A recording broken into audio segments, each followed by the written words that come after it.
Welcome back to the Budget and Appropriations Committee. We are now joined by the Department of Public Works tonight, and we are going to get right into a presentation from the director. Good evening, Madam Chair, members of the committee. My name is Matthew Garbark. I am the Director of Public Works, and we will go ahead and get right into it. So DPW is one of, if not the largest city agency. From a budgetary perspective, DPW consists of 12 different budget services that focus on various functions that we perform. DPW has a broad and expansive mission, which is to enhance and sustain a healthy quality of life for every resident and customer by providing for the efficient management of services.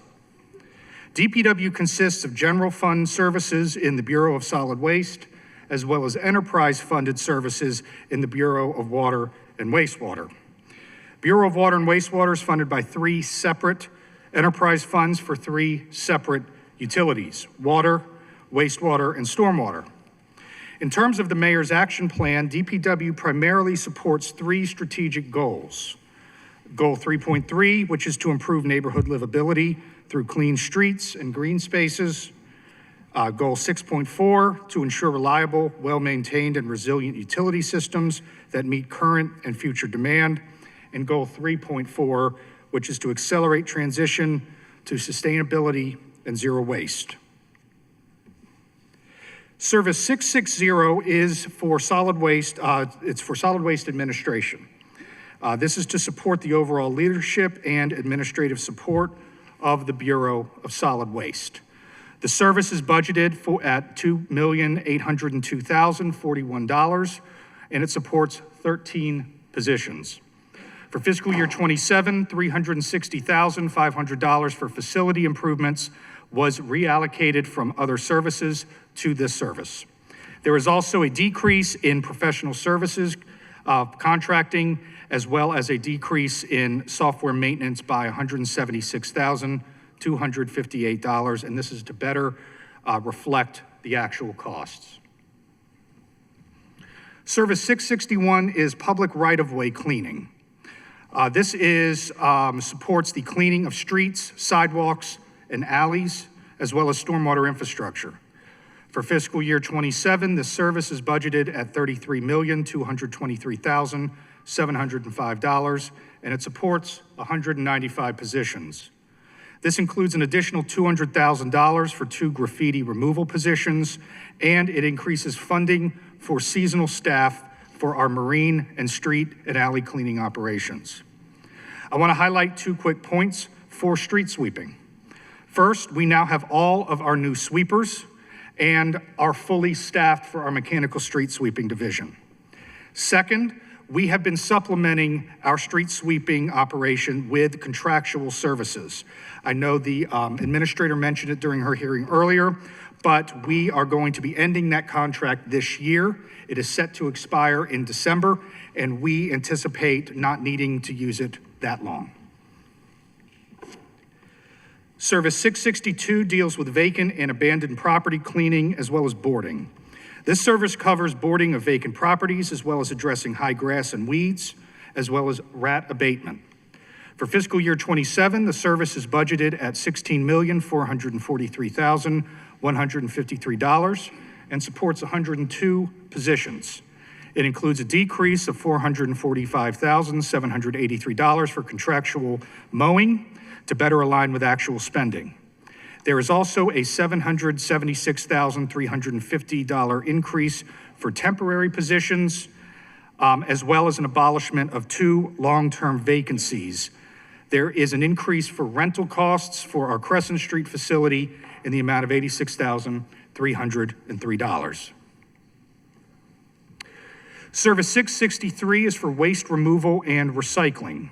This provides funding for household waste and recycling collections for over 210,000 households, 290 multifamily dwellings, and some commercial businesses. The proposed budget for fiscal year 27 is $52,200,000 $665,897 and supports 438 positions. This budget includes the 15 new crews, that's 45 new workers that this council approved last year in an appropriation. They were created during this fiscal year, and we are well on our way to fully staffing them. That cost is $3.2 million and has been retained. Because of these additional crews and because they are fully staffed and we are able to end our reliance on the staff augmentation contract that was helping this service as well. That also goes through December, and we don't believe we're going to need it that long. More likely at the end of the summer is when we will no longer need that service. Service also includes funding for 2 additional bulk trash collection crews and increases the overtime budget to better reflect actual costs. I do want to note that the performance metrics for this fiscal 25 number are not correct. There was an entry issue with them that should be 0.17% missed recycling, missed trash, and 0.12% for missed recycling. We did look at that and note that. Service 664 funds waste reuse and disposal, which includes the operations at the Quarantine Road landfill, as well as the Northwest Transfer Station. For fiscal year 27, this service is budgeted at $32,953,519, and it supports 70 positions. This budget includes the 15 newly created positions for the yard waste diversion program that was approved last year, also by this body. There is also an additional $100,000 for implementation of a food scrap pilot program, and there's a reduction in the capital set aside for the landfill replacement program from $7.9 million to $5.2 million. I also want to note that we are in the midst of conducting what we're terming our long haul study. That is looking at various alternatives to landfilling, and it's going to help us chart a course for long-term sustainability so that we can actually move forward and grow our zero waste initiatives. Findings from this study are expected later during the summer. Service 670 is administration for water and wastewater, and that provides for the leadership and the administration's administrative support for water, wastewater, and stormwater services.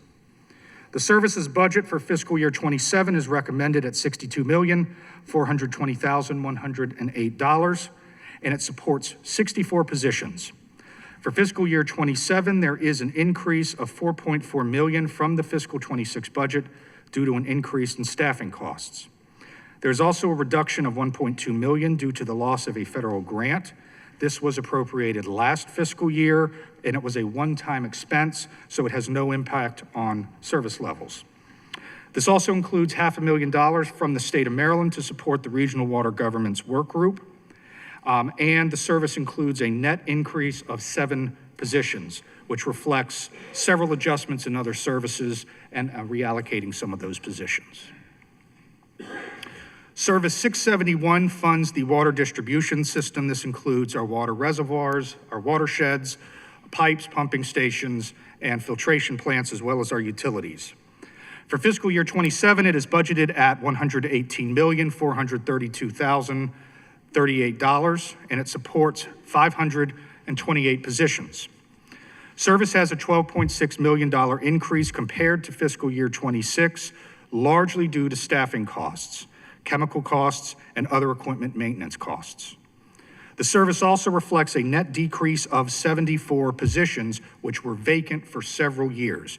And I want to be clear, there's been some questions, I know, about whether these elimination of positions are layoffs. They are not. These are vacant positions, and the reduction is part of a strategic initiative where we are looking to better staff and utilize our functions with higher skilled and better paid, higher salary positions so that we can get away from all this reliance on contracting. Service 672 is for water and wastewater consumer services. This service funds our billing, customer service, and water meter operations. For fiscal year 27, the service is budgeted at $39,571,226 with 217 positions. The budget reflects a 3.9% increase from the fiscal 26 budget, largely attributable to increased costs for the UMAX billing system. There is a net reduction of 22 positions, which again reflects adjustments to other services and elimination of long-term positions. Service 673 supports our wastewater utility, which is charged with collecting, treating, and discharging up to 253 million gallons of wastewater per day. The budget for fiscal year 27 is $207,276,503, and it supports 617 positions. The budget reflects a $22.2 million increase over fiscal year 26, largely due to increased costs for biosolids processing. The service also has a net decrease of 91 vacant positions. Again, no one is being laid off. This is part of a strategic staffing approach to create new, higher salaried positions to eliminate our reliance on contractors. Because of the increase in biosolids processing costs, this utility last fiscal year 25, failed to meet its debt service coverage ratio. While we paid all of our bills on time and we defaulted on nothing, the cash balance we're required to have fell below the required threshold. As a result, we have retained an independent consultant to evaluate and make recommendations on the financial stability of the utility. We've also taken several actions to address this issue proactively and have seen some great successes so far. We've sought to cut extraneous expenses as well as to cut anything that is not absolutely mission critical at this time. We have delayed several projects that, while important, are not urgent. We've also spoken to our biosolids vendor and are developing a cost containment plan to minimize these costs going forward. Finally, we've pushed to restart digestion at Back River as soon as possible. These are the large egg-shaped digesters as well as their smaller ones in the ground. The digestion helps reduce the volume of the biosolids. We're on track to have 30% digestion back online in the coming weeks. The digestion will help reduce the volume of the biosolids, and this is going to reduce the processing costs. I'm confident that we can stabilize the financial outlook for this utility. However, if you're looking at operations, the performance of these plants have never been better. Last year, we received an operating grant, which was the highest in the state of Maryland, for Back River because of the plant's performance. So the investments we have made over the past few years have worked, but there are some financial issues that we do have to address. Service 674 is for surface water management. This service supports stormwater infrastructure, which includes our pipes, pumping stations, and watersheds. For fiscal year 27, the service is budgeted at $31,343,038 with 117 positions. There is an increase of $657,486 for this service that reflects increased staffing costs as well as debt service. The budget includes $1.5 million to fund integrated vegetation management, and there is a net decrease of 16 positions. Service 675 helps oversee the capital design and construction projects for the Department of Public Works. Its budget is $196,571,229, and it supports 159 positions. This budget is $2.2 million less than fiscal year 26 budget, largely because we have projected a decrease in debt service because we are delaying some of these out-year projects. This service also includes a decrease of 14 positions to better right-size the staffing needs of this function. Finally, Service 676 is for overall DPW administration. This provides for the overall management and administration of the department in both solid waste as well as the Bureau of Water and Wastewater. For fiscal year 27, the budget is recommended at $20,062,829, and it supports 151 positions. The budget includes a transfer of $125,000 from the Department of General Services for contractual services. This was originally allocated to both DPW and DGS. However, both agencies have met and do concur that it should be consolidated all under DPW. There is a recommended net decrease of 1 general funded position, and funding for various administrative and contractual line items have been reduced by 18% due to planned spending for the coming year. There is also an increase in the transfer credits for contractual services by $222,000 and an overall reduction of $57,482 for software costs. Madam Chair, Mr. President, that is all I have. I'm joined by members of my team. We are happy to answer any questions that you all might have. Thank you. Thank you, Director. We're going to start with Council President Cohen. Thank you, Madam Chair. Thank you, Director Garbark. Director, earlier in the day, we were having a conversation about the need to bring work in-house.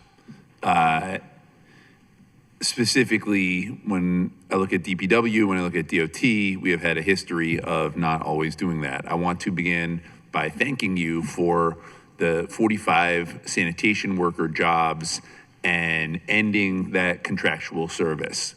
What I find worth remarking on is, one, that is a job likely for a Baltimorean, because we know that the vast majority of our sanitation workforce lives in our city. Two, that is a path to a union and living wage job. And three, it is saving the city money. I believe even with those additional 45 pins, you're still saving over $2 million. Somewhere in that, yeah. Somewhere in that general range. So I appreciate the move within DPW to begin to insource. Again, this conversation, look forward to having with the deputy mayor. On a less pleasant note though, the single audit for the year June 30, 2025 identified a new material weakness in the city's financial management. The city did not maintain the level of debt service, you mentioned this in your remarks, needed to cover the wastewater utility fund that was required by its bond covenants. Failure to maintain the debt service coverage levels, which was not identified until the audit was conducted, contributed to a downgrade in the city's wastewater bond rating, which we know raises interest rates and can in turn increase costs to residents. Director, could you tell us whether we have now restored the debt service coverage, or are we on the path to restoring the debt service coverage? Thank you, Mr. President. Yeah, that has been the top priority that we've been focusing on for the last few months when it comes to the Bureau of Water and Wastewater. We have made a lot of adjustments and a lot of changes. Obviously, the books don't close for another month, but from some of the information I just saw, we are within our debt service coverage ratio, and we are meeting that as of now. So we are tracking it constantly, but we do believe that we are going to meet that debt service coverage ratio for this fiscal year. Follow up, when will we know? After the end of the fiscal year, once the books close. So once the final books are closed in the audit, we will track immediately. We'll be able to know from our numbers as well as the numbers, but the official determination won't be till the books close and the auditors complete the single audit and the bond rating agencies then review that. Okay. Can I just add one point here? And I promise I'm not going to interject a lot during this hearing, but this is an important through line from all of the hearings today. And I just want to make this point very clear before this council. There are multiple times that I talk about the rating agencies and the city's bond rating and what could happen if we make certain decisions and how that could be viewed by the rating agencies. And so we are seeing that right now with this debt service coverage ratio. We had to make mid-year rate adjustments, and we took those rate adjustments for the water utility before the Board of Estimates. We did not want to have to make mid-year rate adjustments, but the fact that we did not meet the debt service coverage ratio demonstrates that we had no other choice but to make mid-year rate adjustments so that we could collect more revenue. If we had made them earlier in the year, there may have been more. We may have collected more revenue, which could have, aided us as we were trying to meet our debt service coverage ratio. ratio. When we did those mid-year rate adjustments, we also went ahead and made adjustments for future years as well that are built into the budget. That is what is positioning us to be able to meet our debt service coverage ratio for this year. But I just wanted to, again, kind of paint that through line about how strategic decisions impact our bond rating. But we've been working very closely with DPW to ensure that we are able to meet that debt service coverage ratio for this year. Yeah, and I'm just gonna pick up there, and specifically related to the rate hike. Baltimoreans are really at a breaking point when it comes to issues of affordability. We've talked earlier about property taxes. We've talked about water bills. As we seek to address the imbalance with our debt service, my concern is that we not raise the rates again. I think that would be devastating for the people of this city. I think that Baltimoreans have had enough. And so I want to ask you, on the record in front of the Budget Committee, can you commit that we will not this year or next, again, that your agency will not go before the Board of Estimates seeking a rate increase? Thank you for that question. I wish I could commit to that, but obviously we have outside pressures. There is a contractor, the consultant, who is going to evaluate our financial capacity. They may recommend it. We are positioning ourselves as best we can so that doesn't happen. But that is out of our control. So we're positioning ourselves so that we don't have to do mid-year rate hikes. After this last round goes into effect of the rate hikes, we will look at the future. We will see what our costs are. I don't know what or if we will be coming back, but that is going to be largely driven by the actual costs that we see, the costs that we get. My understanding is absolutely we want to keep these rates as low as possible. And that's why we're really pushing Water for All as well as other affordability issues. But I'm not able to, unfortunately, make that commitment. And I also want to clarify, too, for those that might be listening. So as a part of missing our debt service coverage ratio, there are things that are now outside of our control.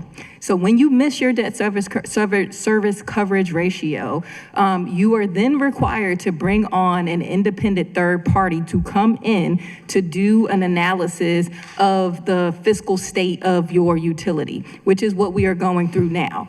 That entity is going to make recommendations to us. There is not an option not to take the recommendations that that third party gives to us because we missed the debt service coverage ratio. So one of those recommendations could be you need to raise rates again. We are hopeful that that's not the recommendation because last year we only had the benefit of a half of a year of a rate increase. This year we have a full year rate increase that we were able to capture. But again, this is what happens, right? Whenever you do something like you miss your debt service coverage ratio and your bond rating is impacted, we are then, forced to make other decisions. Now, what the director has outlined and that he's talked about is the fact that we are pushing some of our capital projects off that are not required, but we all know that, we've had deferred maintenance in our utility for so long, which is how we've gotten to this point with 2 consent decrees. So we can't afford to kick the can down the road. We know we're having conversations about other users of the system. We don't just provide utility services for Baltimore City residents. There are other counties that use our water utility as well. And so there are ongoing discussions about everybody being able to pay their fair share into the utility.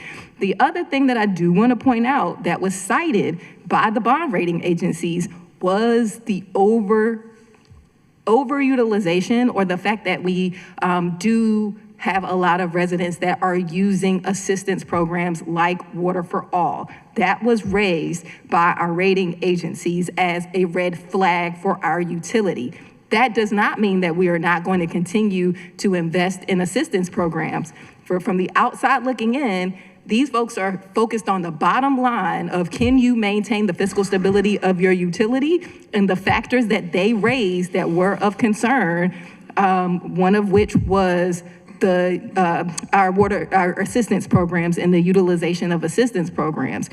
So when I talked earlier about the request to waive water bills, right, that are on properties that we want to, redevelop, what happens is that's bad debt, right? And essentially, when we talk about having to raise the rates, it's because of things like that that contribute to it. So I think it is a really, really important conversation that I want to make sure that I have with the council, but also with the residents of this city.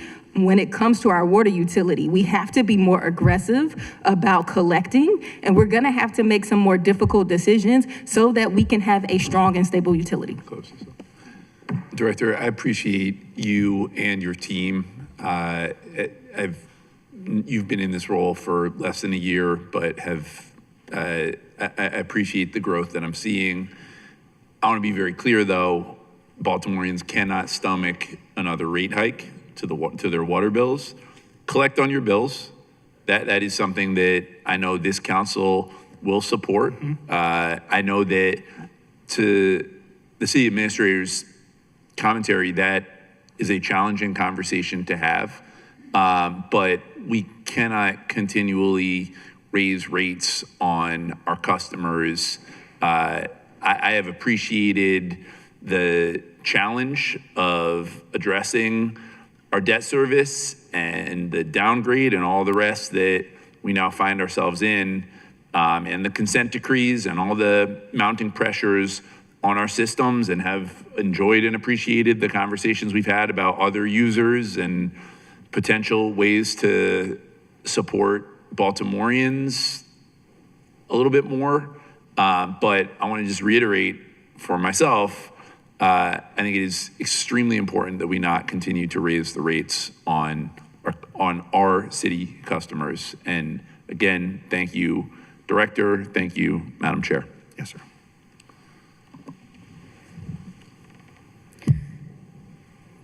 If our constituents are paying more for rates, if they're paying more for fees, if they're paying more for taxes, what service improvements can they actually feel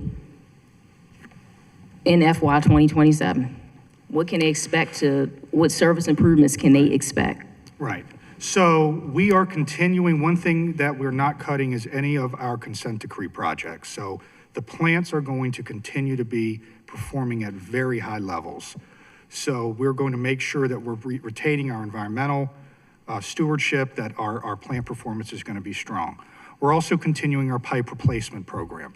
Now that might be reduced somewhat, but we're going to make sure that our water mains are replaced, especially those that are in areas where we know there are problems with that.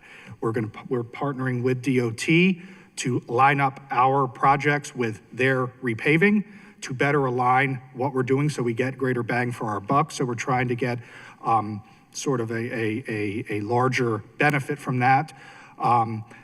Additionally, we are going to continue to focus on our utility maintenance teams in terms of training, as well as in terms of their responsiveness to water main breaks. We were able to staff up incredibly well this year during the cold snap.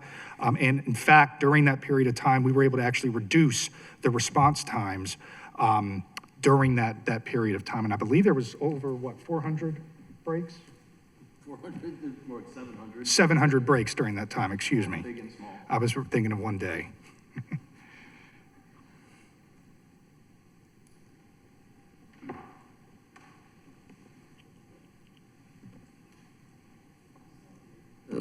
We briefly talked about the billing errors. That's another issue that was found within the outside audit. How many accounts are currently not being billed correctly, and what's the total estimated revenue impact? I'd have to get those actual numbers for you. I don't have them off the top of my head, but I do know that we are hitting 98% of accounts that are receiving bills every cycle. So there are 15 billing cycles, and we are averaging 98% of those bills going out.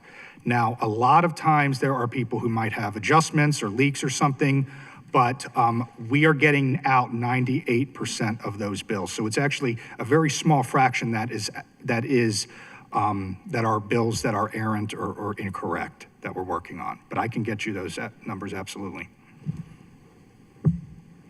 Okay, so that's going to be my first committee request of budget season. How long, I'm going to ask you, how long would it take for you to get me that information? What's that? That's going to be how many accounts are currently not being billed correctly and the total estimated revenue impact. Estimated revenue impact. 2 weeks. Okay, 2 weeks. Does that work? Okay. Talk to me about what is your plan to restore confidence? In the utility, in solid. I'm on billing? billing errors. Okay. So we have a new billing chief. We have a new a chief of customer service and support. We've created another position dealing with our business operations, focusing on customer outreach.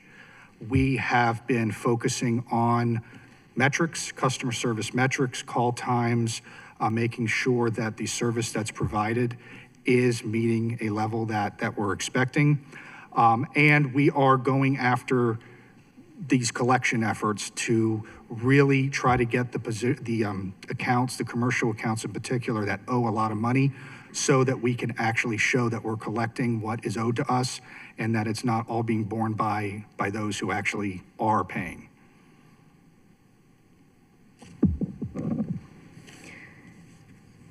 Thank you, Director. We're going to go to Councilman Gray next. Thank you, Madam Chair.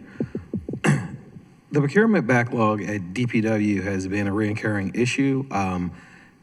It looks like 12 positions were reallocated to 7 higher classified positions to address it. What is the current status of the procurement backlog, and what measurable targets are set for FY 2027? Yes, thank you. That's one area we've been working very closely with the Department of Finance on. We are actually funding those positions. They will be working in the Finance Department, working on procurement issues. We have seen our procurement numbers really increase. I'm going to ask Aaron Moore, who's our Chief Fiscal Officer, to comment more on that, if he has a microphone.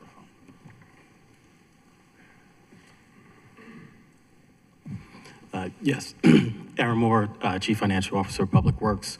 So in general, what we've seen is incredible efficiency in just prioritizing DPW projects. In addition to that, we have no outstanding bills for the most part. That is kept to an absolute minimum, no outstanding invoices. We're moving our contracts through pretty quickly as well. That's our internal processes and working in partnership with the Department of Finance. So everything is moving more efficiently now that we have these additional capacity on. And have you guys set any measurable goals on like how much, what's the percentage of the backlog you look to decrease? What your turnaround time, like what types of actual like measurable goals that are you guys setting? So next year, when we look at it, we can ask these questions and get some feedback on how the progress is actually going in tangible numbers. Sure. My understanding, correct me if I'm wrong, is that we have gotten our backlog down. So we are actively working on the procurements that are right before us, and there does not appear to be a backlog on anything. Now, there are some emergencies that come up that are unforeseen, but the backlog has been addressed thanks to the Finance Department in those positions. Thank you for that, and thank you guys for all your hard work and due diligence. My next question is the transfer from DGS, which is DGS is transferring $125,000 to DPW for contractual cleaning services at 8 solid waste facilities, bringing the total allocation to $721,000. That seems a little low for cleaning. What safety hazards have been identified, and what are the key metrics for worker safety improvements in FY 2027? Yeah, absolutely. So there's been a lot of focus on our solid waste facilities over the last couple years. There were obviously reports, news reports, Inspector General reports that identified some very deplorable conditions in our facilities. And we have focused on addressing them. We have a number of capital projects that are slated for construction this year. But in addition, we have been maintaining and actually renovating a number of our existing facilities. So those aren't capital improvements, those are actually operating improvements. For example, at Bowley's Lane, it's our east side sanitation yard, we've completely rebuilt the locker rooms. We've also purchased modular trailers that are essentially brand new buildings that just come in and are there within a couple of days. And those are being used for our workers, and it's transformed our facilities overnight. Those are expensive, though.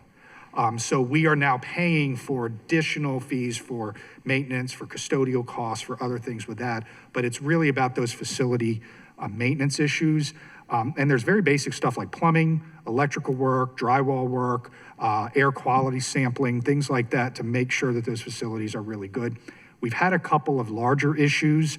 At Crescent Street, we had a fairly significant flooding issue where we had to do sizable mitigation to that facility.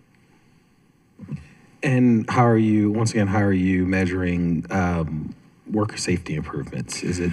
Yeah, so we have stood up an Office of Safety and Health. We're also stood up a Office of Fleet and Facilities. Our Office of Safety and Health is tracking injuries, safety reports, health hazards every month. Actually, there are statistics every month that we're getting on health-related injuries and stuff that's on the job. So we monitor that all the time. We also track service requests, working with DGS and our Office of Fleet and Facilities to find out how long things are addressed and how quickly we can address them. Thank you. Thank you, Madam Chair.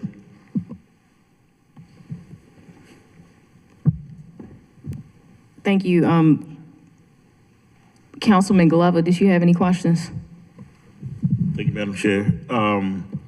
So I know that we were contracting out some of the sweeper operation. Is that contract over? Are we still working with this company?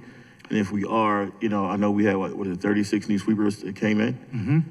We hired some new people, and if we still have those contractors getting paid to the city of Baltimore, I'm just wondering, why? And when is the contract over? So that contract is over in September, August, I believe, August. We wanted to make sure that we kept it on through the summer in case there was a need for it, but they're getting paid on the routes that they complete. So if we're not assigning them routes, then they're not getting paid. But we are fully staffed now. We have all of our sweepers, and we have all positions. Okay, and all, operation is fully up operating? I believe there are 2 trucks that are still being equipped in Biddle Street in the garage, but otherwise, we have all of the equipment, and it's ready to go. And again, the deadline is September. Actually, it's August, I believe. August, is okay. it? Yeah, and that was purely just in case anything in the summer happened that we needed to get extra work and support for sweeping operations. Right now, it's just like a fee for service, so we calling them, we're only paying if we That's call. my understanding. Aaron, is that correct? Yeah, that's how we Okay, do it, yeah. all right, thank you. So if they're not working, they're not getting paid. Okay, thank you. Yep. That's all, Madam Chair, thanks. I have just a quick question before we get to some other members. 2 new positions for graffiti removal. What's the current graffiti backlog? Oh, boy. We do not have a backlog. You don't have a backlog, No. okay. In fact, we are actually looking for more service requests to, I'm sorry to say that, but we are to meet the challenge thrown out to us by the mayor. Yes. Yeah. I think we not putting enough 311s or something. Just us. Well, I just want to clarify right there, so, because the deputy mayor and I were just talking about this. So our graffiti team is right now, it's responsible for mayor and city-owned properties, as well as some residential removal, but there's a process by which residents can request that. We don't remove graffiti on private properties. Correct. And we do some vacants, but again, it's mayor and city council owned. So I just wanted to just clarify like what exactly the graffiti team does. Yes. I appreciate you interjecting, CAO Leach. So, what is one thing that we go through with graffiti is repeat locations. So, talk to me about what is DPW's repeat location strategy? Is there one when it comes to graffiti removal? Yeah, so the majority of what we focus on is just the physical removal. And you've seen our trucks, and they have a whole assortment of different things to remove the items. It could include painting or sandblasting or anything like that. If there is stuff that is dangerous, if there's stuff that's brought to us by the police department, things that are threatening, we work closely with the police department. We make sure that we prioritize those, get out there. There were some very horrific things that were posted on some public property. We got out there as a priority. That's generally how we work it. Most of the time, our crews are seeing stuff as they go, and they can hit 10, 15, 20 different things right during a day. And it's usually small stuff. But if there's larger stuff that rises to a public safety issue, we're coordinating with the police department on that. What trends do you guys see in repeat locations? I know that we deal a lot with repeat locations. I'm assuming that we spend a lot of money cleaning up the same locations over and over and over again. So you gave us a good amount of information, but is there a specific strategy that DPW has to target repeat locations that get hit by graffiti often over and over and over again? Sure. So obviously there are locations. We are prioritizing them. We get out there as much as we can. And again, unless it is something that's public safety related or something that's very concerning, we just sort of close the service request and move forward. Ms. Cason, do you want to mention anything else about that, or Mr. Bell, or?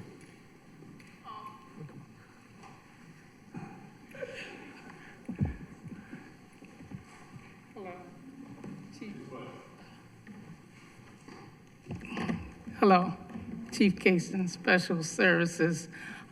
Chief, there are some repeat locations. So first we pull all service requests.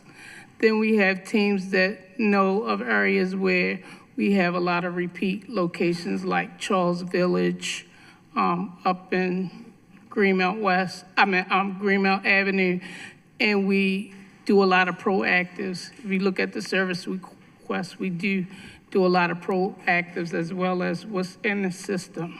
And we are we have a task force where we're trying to figure out solutions to address the issues that you are talking about.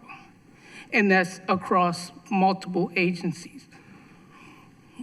Yeah, and that's a good point. A lot of the more serious tagging that we see are actually on bridges and areas where we need DOT to work on getting that. And DOT has worked to put barricades, other things on their structures to make it harder for individuals to get to them.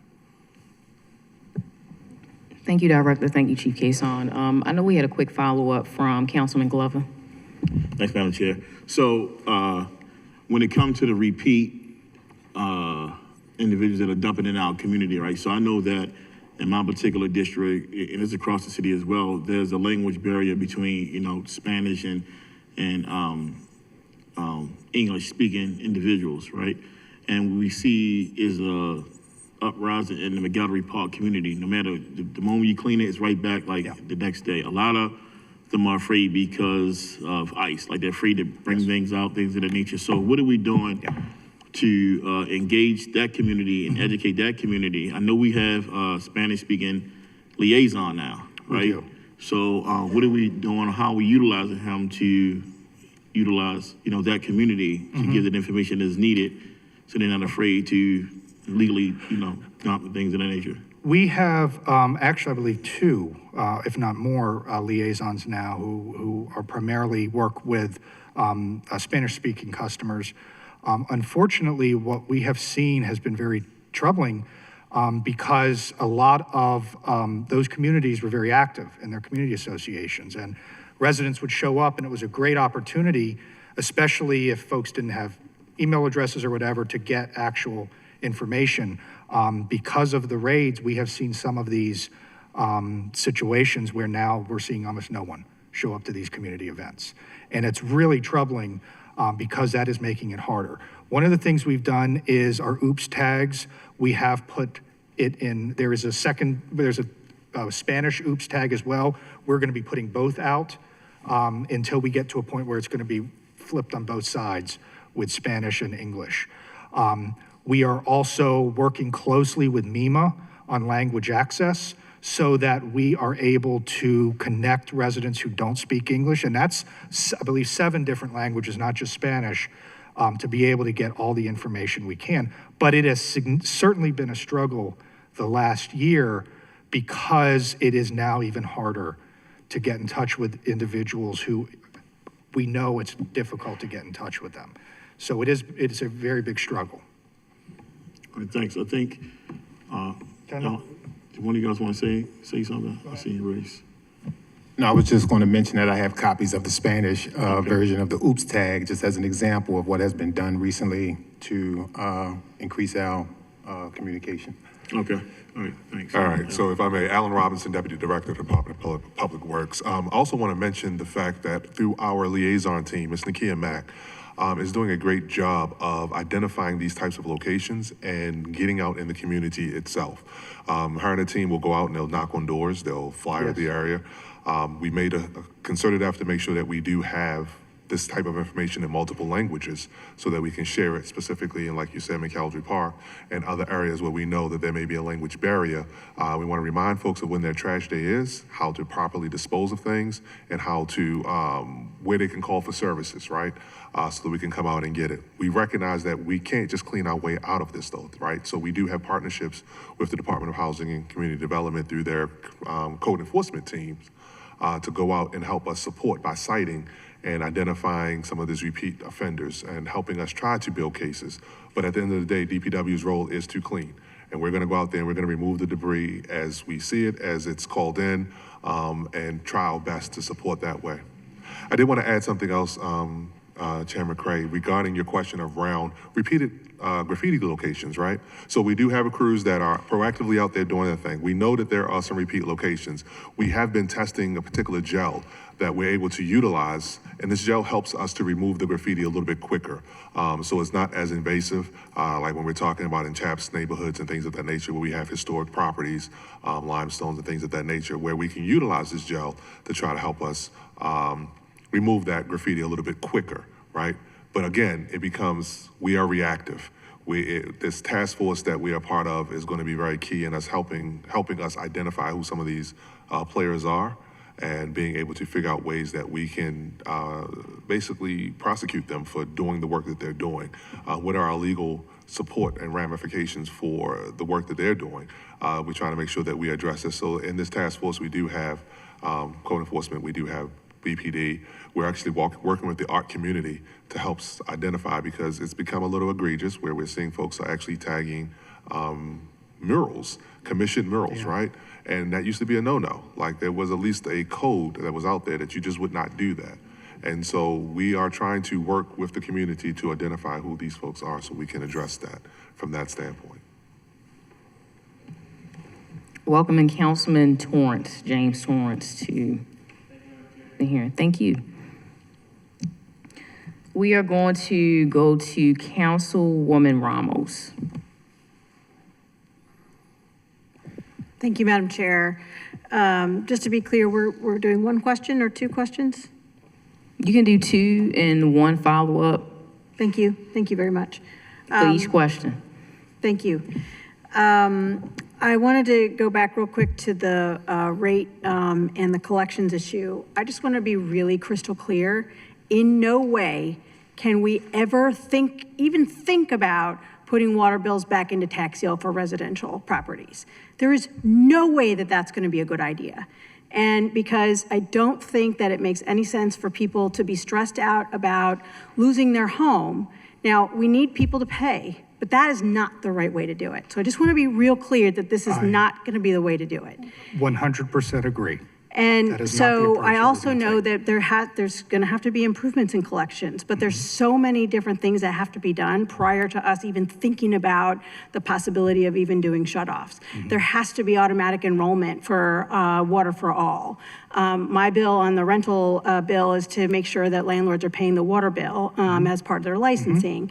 We've got to look at all of those things to make sure that everything is in line first before we're even taking a shot at that. And so I wanted to just very specifically ask, in our WACA hearing a month ago, we had talked about the automatic enrollment for Water for All, and I think I had asked for an information about when that's going to occur, because 6 months ago, I had actually made the connection with DSS so that we can get the file to be able to automatically enroll several of our residents. And then nothing has happened since then. And so even though I'm supposed to be getting an update in August, what I really want is the thing to be implemented by August. Like, we have to let people know that we want them to be, and we want to work with them on being able to afford their bills before we take any other drastic measures. So can we talk a little bit about, I mean, can we get that sooner? What's the status? And actually, who is responsible? Is it WACA that's responsible? Is it going to be the water billing folks is responsible? Like, who is responsible for this that I can hold somebody accountable to it? Sure. So I'll start a little bit. I know Chief Mills is here. He can add some if he would like. But the Water for All program is handled by the Mayor's Office of Children and Family Success. The automatic enrollment was something that we did at DPW under a different program. That's It's called correct. BH2O. The way that worked was everyone was automatically enrolled, and we created a code in UMAX where it reduced your water bill by a certain percentage. So it was a flat percentage that if you qualified, we clicked a button. Yeah. That was it. Fortunately or unfortunately, Water for All requires individual calculations. So what has to happen is there has to be individual materials that have to be reviewed, and a calculation is made that we then have to manually input into the system.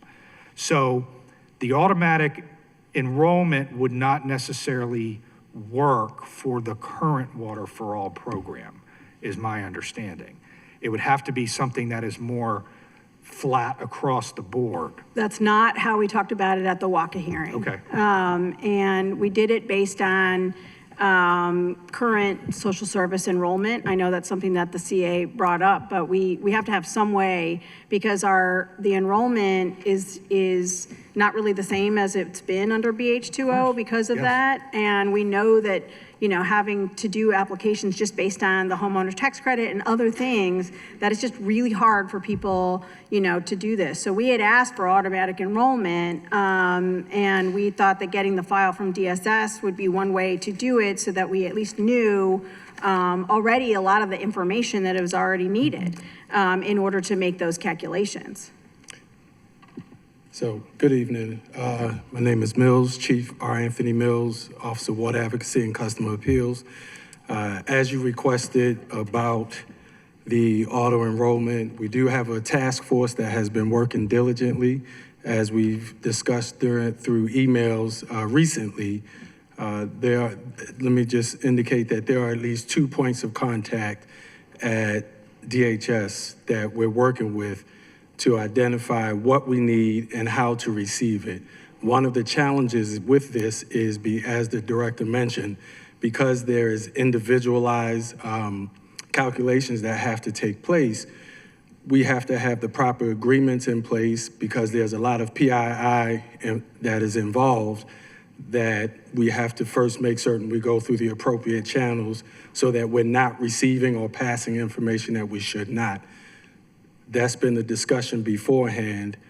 Now we're moving forward with what can we receive so that we ensure that we can come as close to auto enrollment as possible. I don't see that as something that can happen by tomorrow, but we are working to find out and verify what needs to happen. As a matter of fact, earlier today, we had a conversation with our partners from BSIT to verify what we need so that we can move forward with this. Thank you. That's a good update from a month ago when we had the WACA hearing. So I appreciate that people are taking that extremely seriously. I think it's really important that we move in that direction. My second question is related. Can I just add one point to that point? I just want to make it very clear. We're hearing here a message from the council president about, we want to keep the rate. We don't want to have any increase in the rate. At the same time, we're hearing a message from you, Councilwoman, about we want to get more and more people into water for all. At some point, someone will have to pay for that amount. I'm just going to say it out there, as we increase the number of people that they're going to have free water, that amount, someone will have to pay for that. And eventually, either we're going to have to understand that is water for all, which is going to go all out, or at the same time, we're going to use this or deal with it as an enterprise, make sure we limit the cost and prevent that cost from expanding for people not to be able to afford it. I just want to put that. I understand what you're saying, and Water for All is not designed for free water. That's not what it is. It's a discount program, okay? We're asking people to pay. The point of doing it this way is that at some point in time, we're going to have to consider shutoffs. But I cannot accept doing shutoffs until we put all of these other things in place so that we're protecting the residents who can't afford it and that we are making sure that everybody who is supposed to be paying is accountable, as well as the proper billing that the chairwoman brought up. So there's like multiple steps that have to happen in order to get there. Because then when I've looked at the collection numbers, even with people enrolled in Water for All, we're going to get collection numbers that are much better than the way that they are now. So I hear you. And I just think that it's really important that we put all of these things together before we even move in that direction. So that's all I'm saying. Yep, so I absolutely understand, and I will tell you, you would be hard pressed to find another utility, water or otherwise, that does not do shutoffs. And I hear you about the conditions to get to a point of shutoffs, but we are an outlier in this respect, especially post-pandemic. Obviously, there was a national pause. We're one of the very few that do not do it, and we got to get to a point, and I hear you about the precision of our bills and all of those things. We're going to start with our commercial accounts before we get to residential, but we have to have a conversation about managing and operating our utility as a serious utility. Yeah, I hear you, and I understand that I'm not telling you not to do shutoffs. I'm just saying, because I know that we have to deal with this, I'm saying that we need to put things in place to make sure that we're protecting the people that need to be protected, but at the same time, make sure we're collecting. I get that sometimes people are just not paying because there's no consequence. There's no consequence. And we're not putting people in tax sale, we're just not gonna do it. So I get that.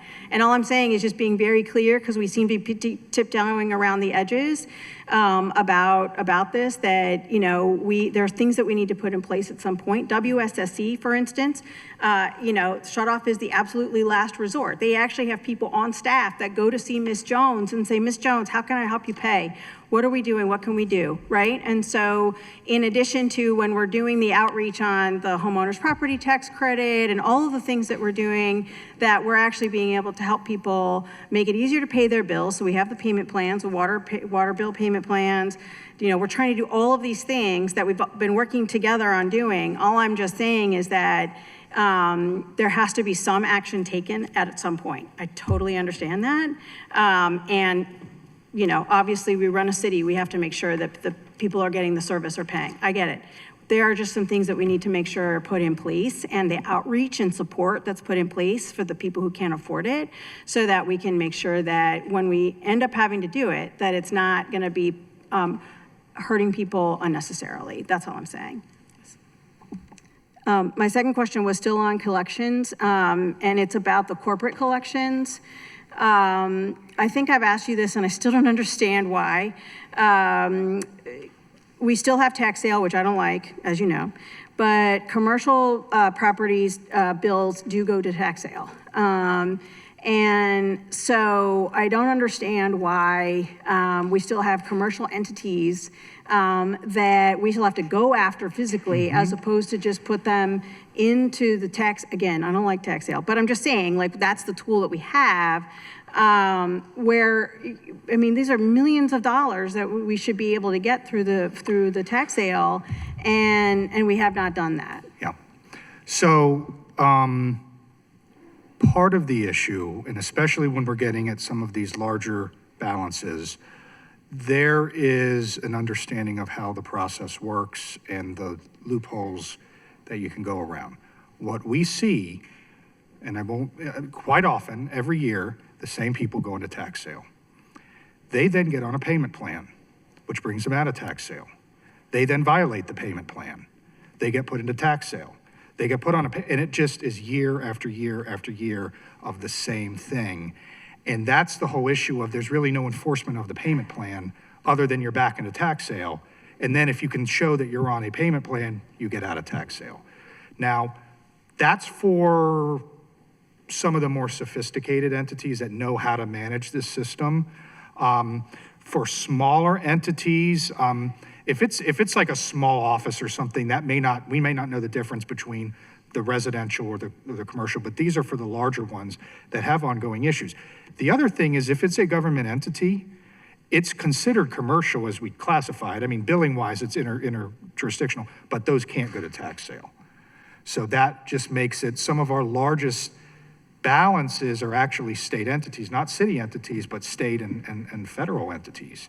Well, that's an interesting fact. Yes, it is. That some of our partners are not paying their bills. And that definitely becomes an issue. And I think you referenced it a little bit about the agreements between, the county and the city in terms of how we pay. But the fact that some of our state and federal entities aren't paying their bills is a real problem. It is. So, make sure that our best solicitor in the entire country goes after those guys. 100%. So I appreciate that. I do want to continue this conversation. I want to be a part of the conversations around all of this. And so I appreciate it. And thank you, Madam Chair, for letting me go on a little bit. Thanks.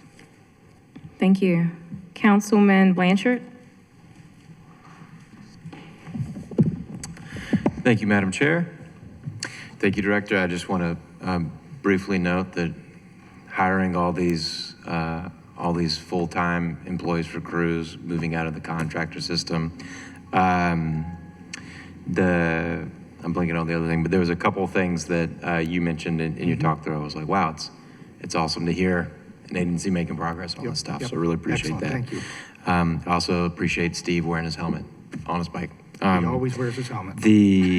So zero waste. What is the plan to achieve citywide curbside composting by the end of the Bresco incinerator contract in 2031? And how does the planned pilot get us to that point? So there is obviously a lot that has to be done. The pilot program, so we started with yard waste, and the idea is that we're going to build off of that. Start with yard waste, build with the food scrap program, where we're actually going to look at curbside collections. The budget, thankfully, has another $100,000 so that we can get enough saturation of the population so that we can create routes and start looking at route density. When we look at the bigger picture, when we look at everything else, there's a lot of different moving parts here. And one of the biggest things is our landfill. And the landfill, and it's tied to Bresco and what we're investing in the landfill or not. We have put a lot of money aside for this landfill. It gets us maybe 15 years of additional life. Doesn't make sense to continue to invest in that or put it somewhere else. That's what the long haul study is going to tell us. It's going to list a number of options and different economic indicators that we can look at then to see if maybe that $100 million is better invested in a sorting facility or in a larger compost facility or multiple compost facilities. So we're starting with these little pilot programs to just look at proof of concept. Once we get the compost facility we're building online, that's going to make this a whole lot easier because we won't have to pay for tipping to take this to Prince George's County or Baltimore County or wherever where there is a compost facility so that we can actually expand it even more. I'm sorry, I don't know if I got the answer to the question on that one. So just to restate it, so how do we get curbside composting by the end of the Bresco contract? It is something that we are going to have to put a very consolidated plan around. It is going to have funding implications, but the beginning of it is to start doing these basic pilot programs to see how the feasibility is and what the costs actually are. Okay, got it. Follow up, I believe Clean Water Action had some data that I think suggests that, I guess this is probably DPW data, the Bowley's Lane composting facility would only allow for 1/8 of what we would anticipate the total cost of the composting, of the total tonnage or capacity or whatever. I mean, CIP is a 6-year process. How are we moving at the pace we need to move to on this? Sure. So composting is one piece of the larger process when we're looking at waste diversion. Composting is for organic material. There's a whole bunch of different pieces, but you're absolutely right. The compost facility we're looking at Bowley's Lane is limited in size. So we are looking now to build up to, as it's designed now, we can get 16,000, we'll be able to get 16,000 tons, which is not enough. There is the potential in 6 years or so, once we get through phase 1, we can look at additional space in that facility. The problem is that's a closed landfill. So the costs of constructing anything on it are a lot higher. This is an area where I think using city funding that's been invested, there's a market for the private sector.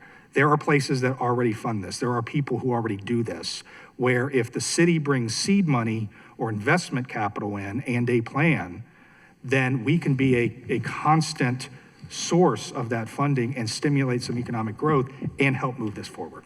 Okay, that makes sense. Question 2, it's excited to see the devils in the details Absolutely, with the public and the zero waste hearings in the Public Health Committee. Question 2, what are we going to do with all the compost? So there are a couple of different things that we can do. So if you look at Prince George's County, they actually sell it to Home Depot, Lowe's, other places. That's sort of the gold standard. You can actually make revenue off of that.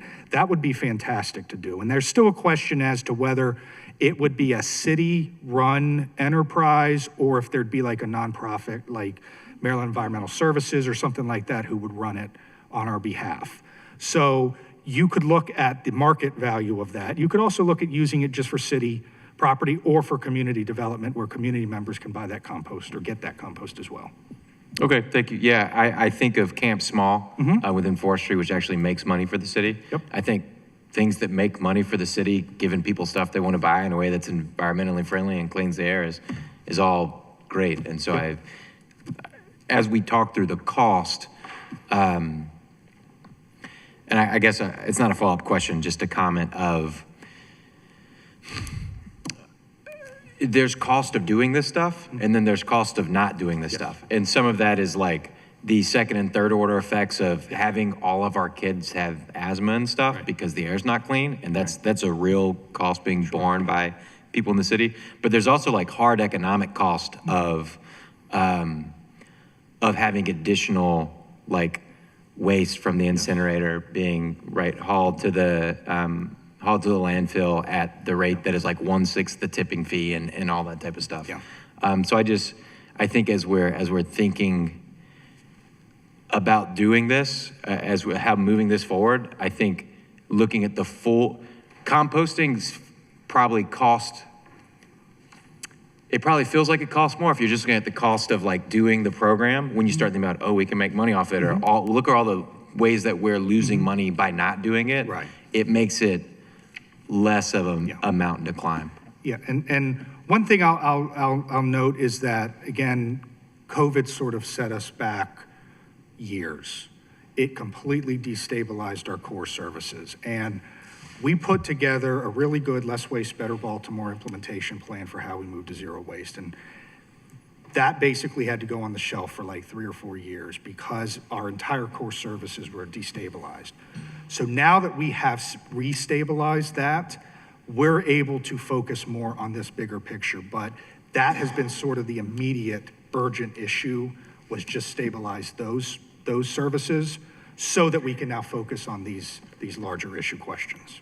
Thank you, Director. Thank you, Madam Chair. Councilman Parker? Thank you, Madam Chair. Thank you, Director Garbach. Just to continue a little bit there on composting, the funds we have set aside and the new crews that we have coming online and the equipment we have, that's enough to do yard waste recycling this fall, right? That's what we're... Correct, yes. Great. And that'll be accessible across the city for people who want to participate? Yes. Great. It'll be 311 based and it'll be a collection route, yeah, based on that. I'm glad to see the food scrap is coming online. What do we get for $100,000 in that regard? We already have, is Sophia here? Yes. Do you want to explain the food scrap program, Sophia? The food scrap program for the additional 100,000? Hi, Sophia Hossein, Zero Waste Manager. So we are in FY2027 planning to do a food scrap pilot. That's what the question was about. Yes. And that will be for 500 households. The idea is to understand what some of the barriers to participation are when it comes to increasing diversion services at the curb. We also want to learn more about, food scraps are typically collected front of house, not back of house. And that is a, departure from our typical collection services. So we want to understand kind of the logistics of how it's going to work, what the participation rate could be, and then also the tonnage diversion capacity. As Director Garbach was saying, food scrap diversion, especially at the residential level, is only one of the strategies that's described in Less Waste, Better Baltimore. There are other areas that have a much higher maximum diversion potential than residential food scraps. And so this will allow us to kind of weigh how we should be prioritizing like increase in services, because at the end of the day, it is going to be an increase in services and an increase in operating budget, and how we can have the most efficient approach to diversion. So this year we'll be doing a designing communications materials that will support the food scrap diversion pilot. So we'll kind of test residents' response to reduction messaging. And then we're hoping, to launch the pilot. We're thinking the timeline is, I think so the funding is coming next year. I think we're thinking January 28 is when the pilot will begin. Has there any thought been given? I really appreciate, and I'm trying to move away from pickup for food scrap. Has there been any consideration of ways to encourage and empower people to compost on their own property, and not through a pickup process? Yeah, absolutely. So we do support home composting workshops every year, and we do 2 styles. So we do hot composting and vermicomposting. Vermi is better for people with small spaces like apartments, and then hot composting is for folks with backyards. As part of that, we do give away backyard composting bins, as well as like in-home countertop food scrap collection bins. Okay, thank you. The last thing on composting, Director Garbach, and thank you so much for your expertise here. It's supposed to be $3 million. $3 million was requested in the CIP for this year for building out that first stage, that like 50% capacity composting at Bowley's Lane. We just talked about how important that is, but I don't think we quite got there with the last round of questioning about why the money isn't there right now. So if you could get into that, I'd appreciate it. Yeah, thank you. Obviously, we requested, we put a request in for $6 million, and as you know, as you all have to balance all the priorities that come in through the city. The way we're looking at this project is it is combined. It's our East Side Sustainability Complex, and composting is a piece of that. So we're not doing this under a traditional contracting process that the city does. We're working with the Northeast Maryland Waste Disposal Authority. They are able to contract on our behalf. We enter an MOU, there's a fixed schedule of payments, and they actually manage the contract. So what we are working to do is we are going to, next fiscal year, request that additional funding so that that'll then be part of the MOU that we've entered into. That's going to let us undergo construction this year and get it under construction, and the payment will still be there for the authority when the bills come due, if that makes sense. It does. So the project is not delayed from your perspective? No, it is not. Yep. I just want to offer one additional thing there. We started talking earlier about the 10-year plan and the solid waste fee, which at some point I'm sure we'll get to debate. Well, one of the important parts of the solid waste fee and what that allows us to do is it allows us to create an enterprise fund specifically for solid waste to generate revenue that we could actually bond against that enterprise fund. Right now, solid waste facilities compete against police departments, recreation and parks, DOT, and everybody else that's in the capital budget. When you also look at our capital budget, you'll notice that the water utilities, that's just their money, right? Because we can bond against that. So if we were to do the same thing on the solid waste side, then we would be able to bond against that, and we would be able to invest more money into our solid waste facilities, but that is to come. Heard, Madam CEO. Thank you for following up.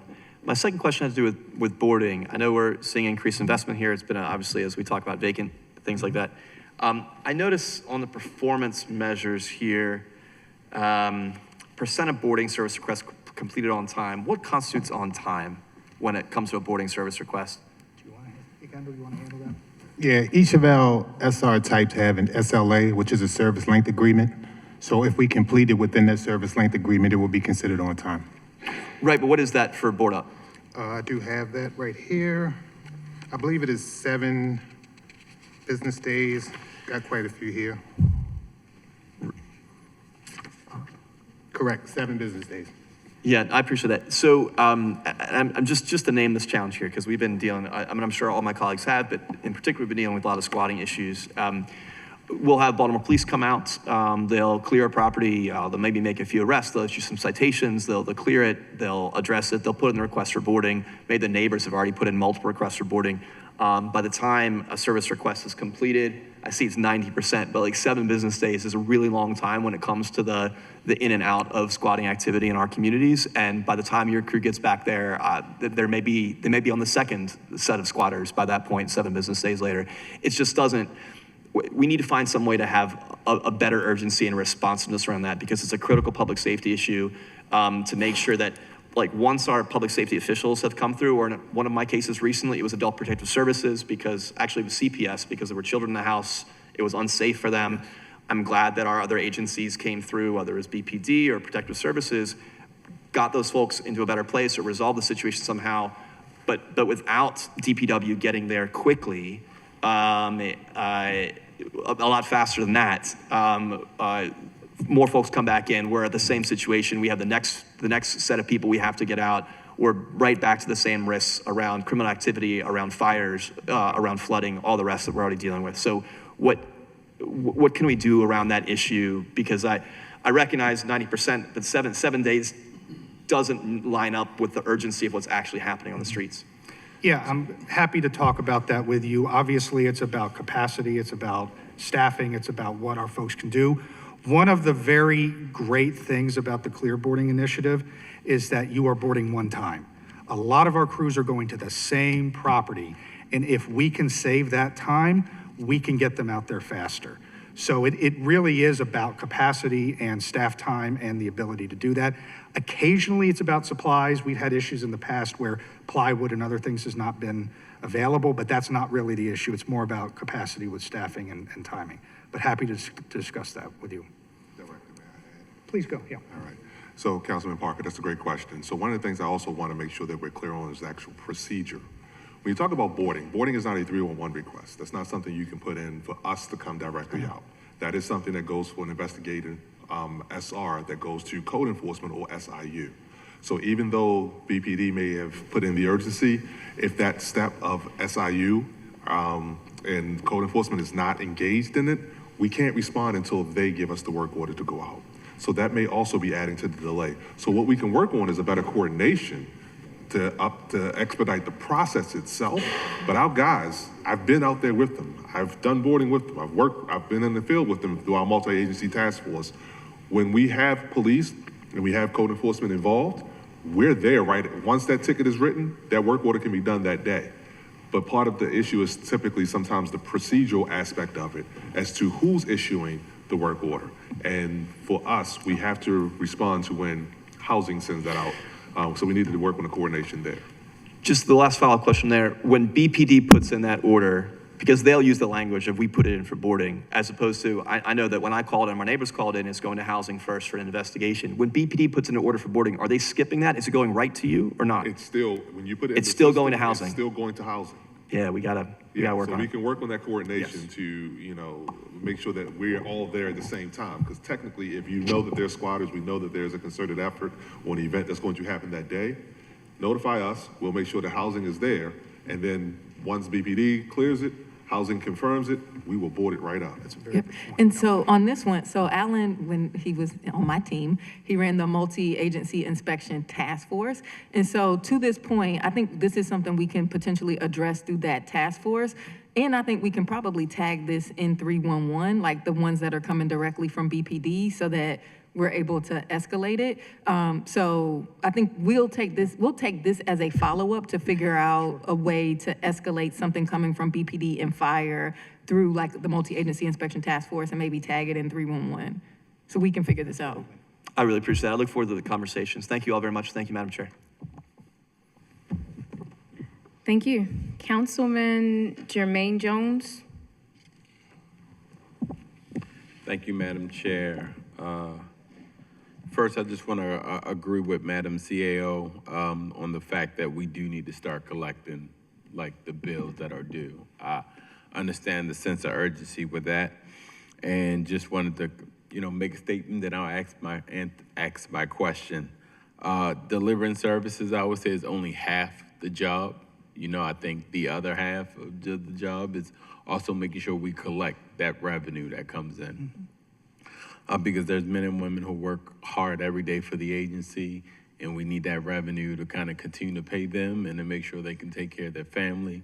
Because I think just operating at a deficit as far as the city utility isn't something we're gonna, we should do or should be able to do. So looking forward to figuring out how we can make sure we collect what's due.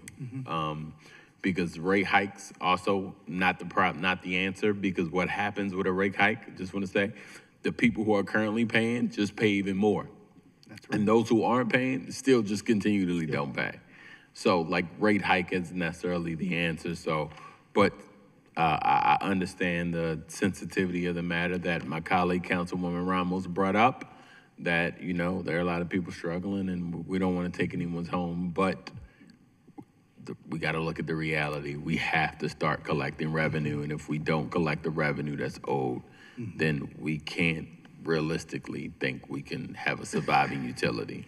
So I put that challenge on you all and say, look, I want to work with you all too as well in the future to figure out what we can do to make sure those who haven't been paying, who need to pay, and we gave every option to and resource who haven't taken up on it, we can just move forward and figure that out. So thank you. That was my first statement.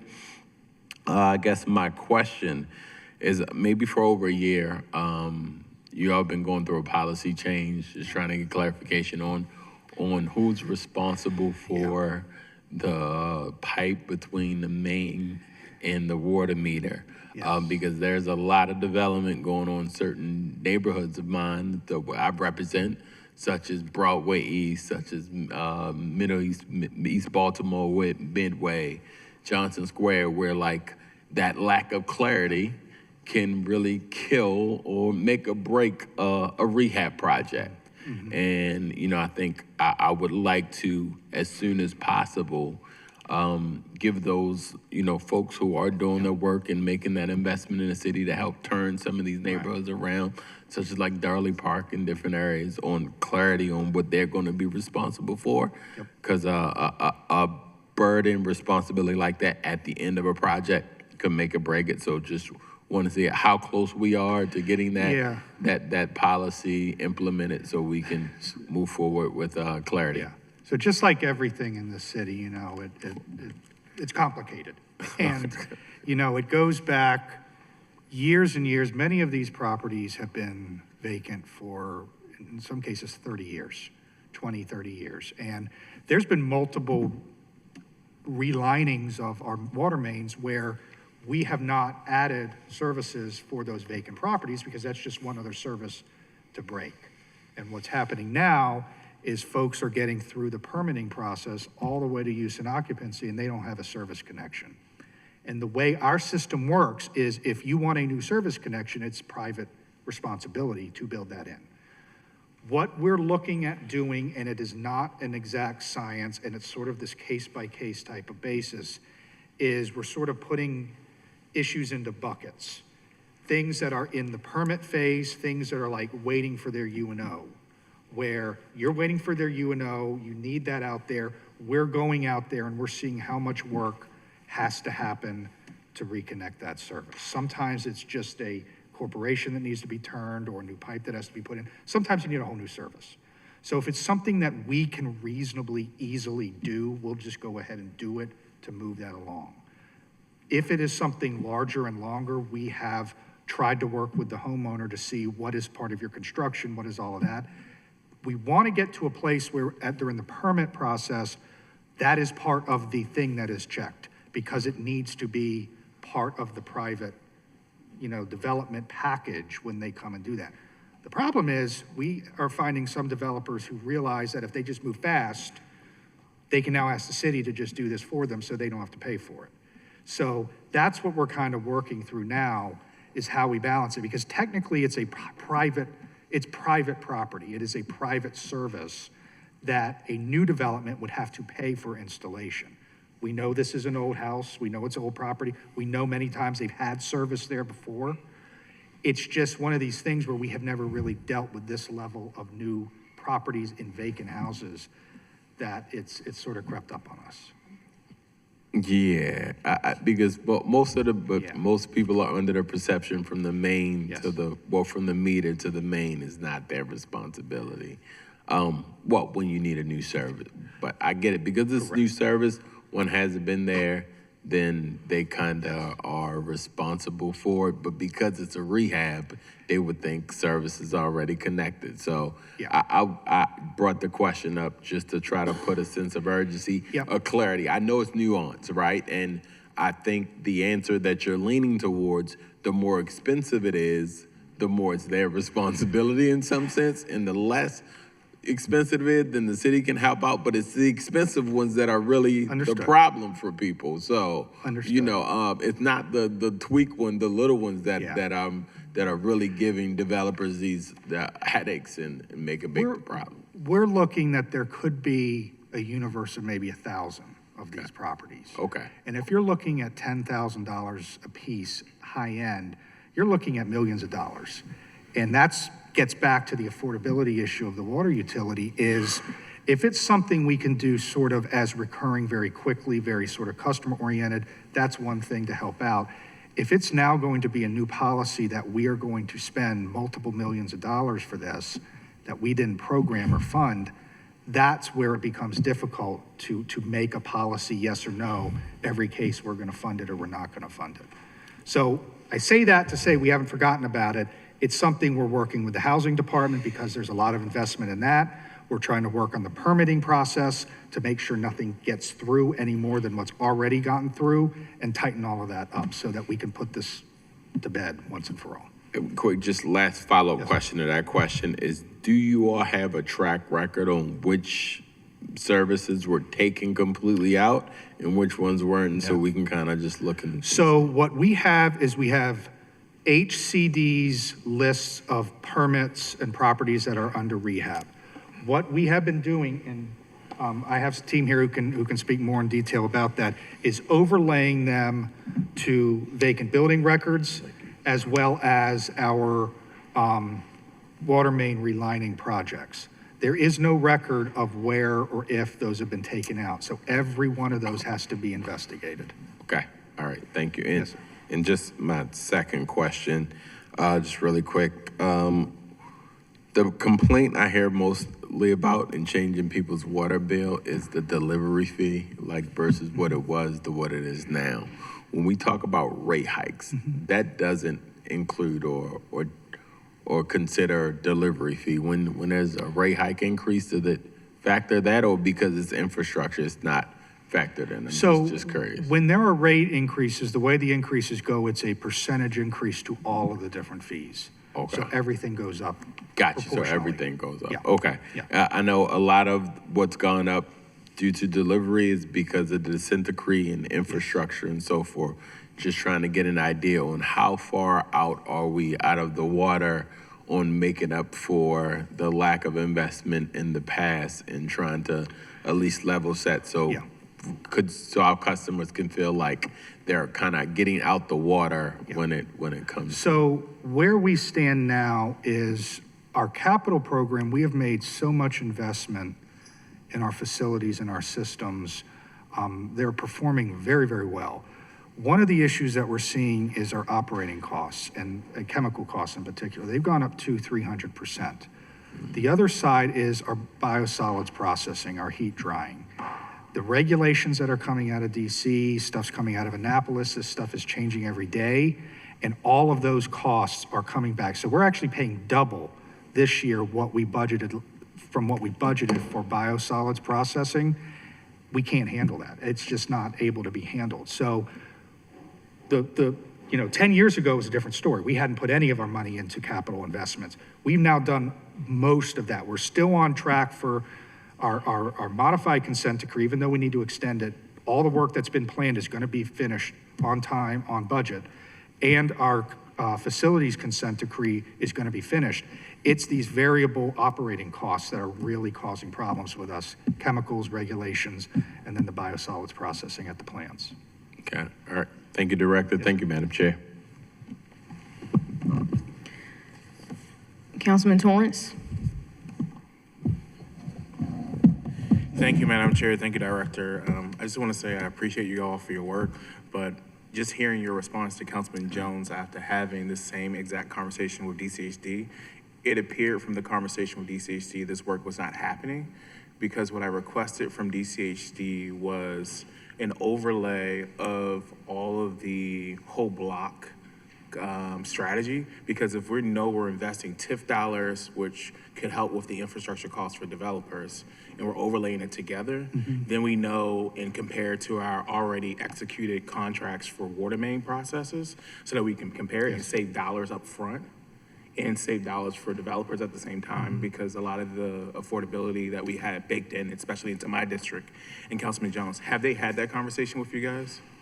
We have had many conversations. I'm going to ask Kim Grove, has been talking with the Housing Department quite a bit. Can you speak, Kim, about your discussions with the Housing Department on this issue? Sure. Do you know what the issue is? Good evening. You have to turn it on. Yeah. On? Yeah. All good. Okay. Good evening, Kim Grove, Office of Research and Environmental Protection, which also includes the Plans Review and Inspection section. So our team is really the face for developers. We've been working a lot with DHCD as they've done their permitting system update, and that's when we started to recognize that a lot of the the rehab work was not even passing by us. And so, yeah, they would get to a UNO permit and then suddenly say, this meter vault that looks out here doesn't have a meter, doesn't have a working pipe from the main. And the reality is that some of those vacant properties have been vacant for 20, 30 years. No meter in there, not paying a water bill, not making that investment in on the infrastructure fees, right? So we have been switching, not just talking with how we get in front for permitting, but how do we get in front and communicate with those developers when they need to go to the financiers, not when they're asking for the permit. When they're asking for the permit, they're already locked in with what they may have. So trying to do that. As all things, data gets better over time, your data collection. We have been doing the water main replacement now for over 10 years. The first few years with doing it, maybe the notes that came in and that are in our system aren't as good as they've gotten now because we know what we need. And so trying to overlay why there may not be a working service in there, or when the meter got taken out. And sometimes that meter was taken out by us, and sometimes that meter just never got put in when we did the Baltimeter because it was vacant for so long. So how we are working is we are having routine meetings. We know where DHCD has their priority areas, how we can overlay that. In addition to talking with DHCD, not only from a permitting process, but also to be in front when they're going to finance, we're also wanting to expand it out for DOT. Because if we are paying for it from DPW, I can tell you right now, maybe we don't get the best costs for doing the resurfacing as DOT may be able to get. So you're correct, when you said a whole block concept, that means it does need to be an interagency part. And right now, the director had mentioned $10,000 for an average service. 35% of that cost is just related to the paving part. So it's how can we control those costs, but also not disrupt that roadway multiple times. And so that's where we're trying to work it out, but we are following DHCD's lead on where they're putting the priorities. One other thing I want to make a note of is that if we get the service and it's going live, but that property is not going to be occupied for 2, 3, 4, 5 years, that service, that active service from the main to the meter is now a liability. We just went through a whole winter of water main breaks and frozen water pipes. And so to have that not be related to an occupied property, that becomes a risk on our services too, and a diversion of our services. So we're trying to find that balance. We are following DHCD's lead on where the priorities are, and we're trying to ensure that as many agencies can come in, help, stone soup this to try and minimize costs overall for the city. Okay. All right. Kim, that's helpful, but your sister agency flat out said that they never had these conversations in a hearing 2 weeks ago, right? So I'm just being transparent because the disconnect between DCHD and your agency is vast, to the point where there was a conversation where I asked them to map this out because of the whole block strategy, because I had a developer who had to pay $20,000 to have the vault and everything connected to the water main. And it's frustrating because I asked the agency, why wasn't this collected? And they're like, well, customers choosing to abandon, and your agency doesn't have the data on who abandoned what pipes, right? So I'm frustrated because I asked them to come back as a committee request to my committee, that they map it out with you guys, a process moving forward, because I know that you guys have been doing the water mains, their data from the junk system that they had before is not correlating over into the new system. So start off with, this is what we know, plan development we have moving forward. Let's map that out, see what that cost is, because we have a TIF out there. The additional data we do investigations with and figure it out. That was the conversation that I left with them over 2 weeks ago. But they made it seem like that conversation never happened with you guys. Without knowing who from DHCD you talked to? Jason Hessler. Okay, he was not, I'm not gonna say whether or not he was in that meeting. There've been several, I've been mainly working with MC. Okay. Yeah, that's frustrating because I asked him directly. He said that exactly in the room with his chief, with his director there. So, how can I put it this way? My grandmother used to say, when there are two narratives of a story, there's always a hallmark of a lie in the middle, right? So for a person to say that these conversations wasn't happening, now you're saying that they are happening. I would like a committee request for a meeting to discuss it, because if the head of permitting doesn't know that these conversations happen, then that's a problem. Okay, but this is, as we were saying before, this may not be, we have had the discussions. No, I hear you, but I'm requesting a meeting now. But the larger part of how to deal with the vacancies. I hear you, but I'm requesting a meeting now because I have two different narratives from two different agencies. Sure. So someone across neurons didn't cross and connect, but that is a conversation that needs to be had, and I want to have proof that that conversation has been had.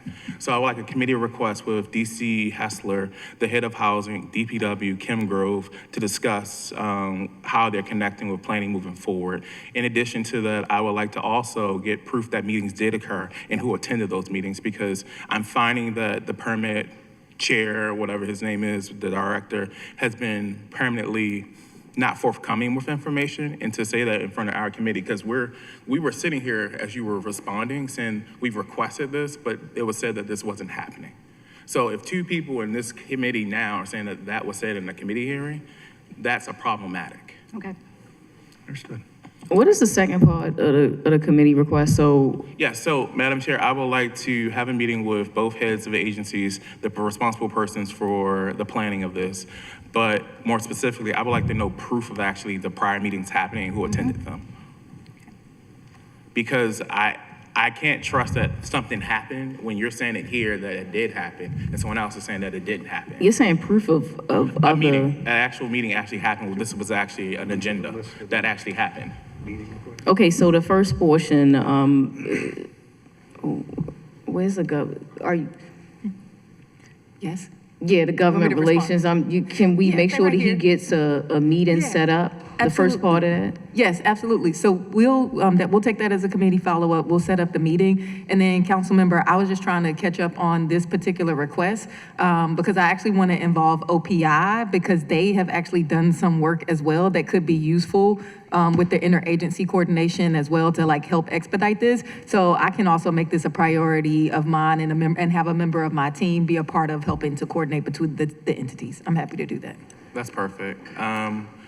My next question is related to illegal dumping as well as related to multifamily dwellings. I'm having a recurring issue that's happening that is not your fault.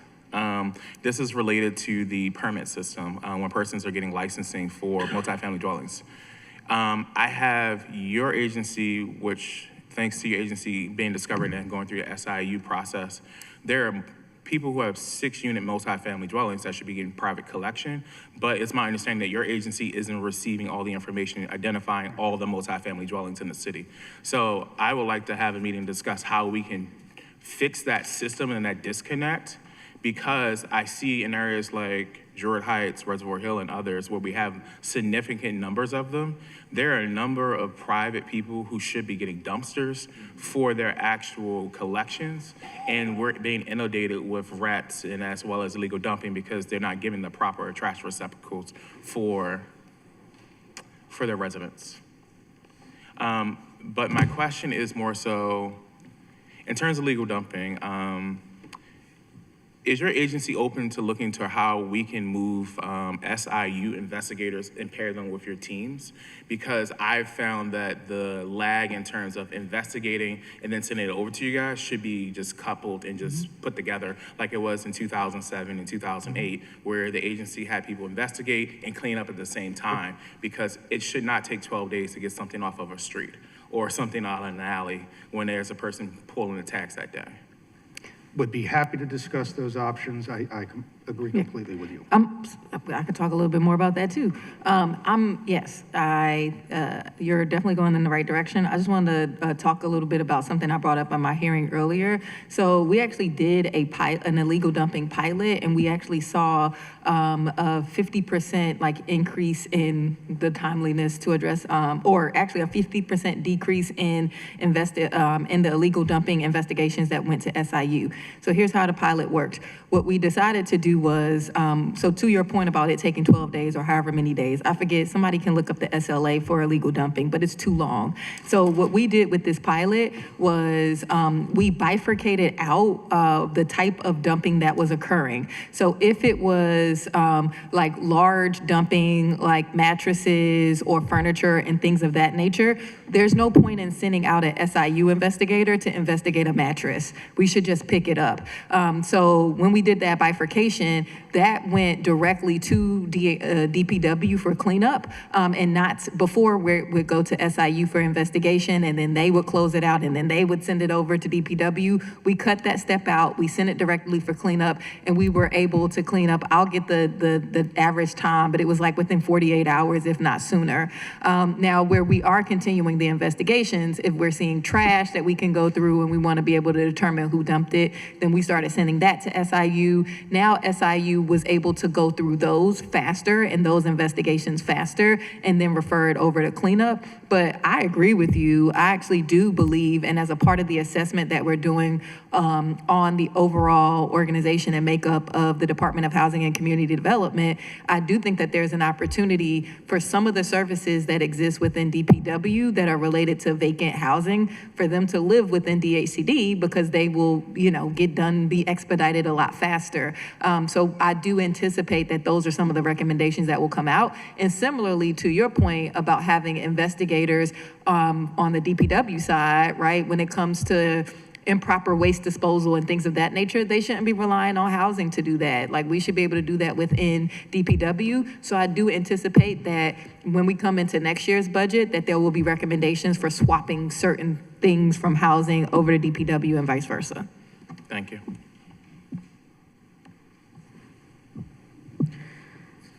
Council President Cohen. Thank you, Madam Chair. Mr. Garbark, in light of increasing water and sewer rates, it is more important than ever that customers receive timely responses and comprehensive support when billing issues arrive. My colleague mentioned WACA. The WACA Oversight Board is doing some really good work to improve outcomes and ensure that that office's independence, but we know that customer support and the Service Division, or CSSD, is the first place that folks generally turn for help. Director, the budget in front of us cuts at least 7 vacant customer care analyst and supervisor positions. How will the department ensure quality customer service while absorbing those cuts? Yep. So thank you for that question. It's a lot of these positions have been vacant for years. So what we have actually been doing is reclassifying other existing positions in the CSSD, the Customer Service and Support Division, to create new customer analysts, customer care analysts. I think we even termed the name differently, customer care analyst, rather than just customer service representative or whatever the old classification was. But it's sort of the broader strategic idea that I was talking about is looking to create better paid, better skilled, higher salaried positions, not necessarily the volume of positions. LaToya, do you want to add anything with that? Yes, we've increased our collections unit and liaison support, so those positions are higher level than the rest of the customer care positions that we have on the books. Understood, appreciated. What I'll say is that we heard during our last WACA hearing about a massive backlog of WACA and other concerns. I think the chair cited and some other folks have cited concerns around accuracy of billing. And so I just want to be clear, I do appreciate professionalize the service. What I heard, I think, is professionalize the service, pay people more, but can you speak to those positions being cut and not filled? Understand they may have been long-term vacancies, but I guess if we're looking at this significant gap around bills being collected, around accurate bills, around all the backlog of WACA issues, Mr. Mills could come back up and state there's a very long list that we heard about at our last hearing of resident concerns that have elevated all the way to WACA. I guess, like, how am I squaring these two things? How does it make sense to cut pins if we're not there in terms of folks getting the right bills and these frequent disputes of billing? So one of the issues, if you look at sort of the first line questions, if we are responding sometimes at the same day if there's just basic questions that can be answered. So our frontline staff have a lot of resources and they're very well trained to respond immediately to basic questions. The issues that I think you're getting into are when the issues become more complex or when they're appealed. That goes higher up in the division, and that's where we're trying to build out that mid-tier management structure so that they can actually review things timely. What we're seeing is it gets sort of funneled into one person because, you know, there's a lot of people who don't believe the truth of their bill, and I accept that, you know, even though most bills are correct, people don't believe it and they're going to appeal it. And those appeals are all kind of getting bottlenecked into one area. So we're looking to broaden that management structure, professionalize that so that folks can take that critical analysis and review those appeals quicker. The frontline issues are not really the issue. People are able to get in there, get their questions answered, have their issues resolved. It's when we get to the complex appeals, other things that need to be credited, system issues, programming issues, where we have to have a little more skill in that. And that's kind of what the strategy is to build that out. Okay, so you feel confident right now that you have the right deployment in terms of frontline folks and that you're seeing a bottleneck at the middle tier and where it gets more complex? Is that? Yes, so it's when it gets into the middle management structure and some of the systems issues with the UMAX billing system. Our frontline staff, our customer call center, our frontline folks who are dealing with billing and normal inquiries are handling stuff very quickly. We're trying to train folks to be able to take the leadership roles to manage our billing system, to be able to manipulate it, understand it, program it better, and to be able to review these issues a lot quicker so that we're getting out of that backlog. Okay. I appreciate that. I will just say the WACA Oversight Board is going to continue to push. And again, I appreciate wanting to professionalize, appreciate wanting to have some more folks that are a little more better paid and able to manage. But when I watch the service item go down, and when I hear, you know, on this board that a couple of us sit on, that the complaints are going up, I'm just having trouble squaring that math. I'm not going to belabor this point, but I think it's just extremely important that we are deploying the right amount of resources to address this issue. I know that when I came onto the council, everyone was screaming and yelling about inaccurate water billing. There was a huge amount of challenges.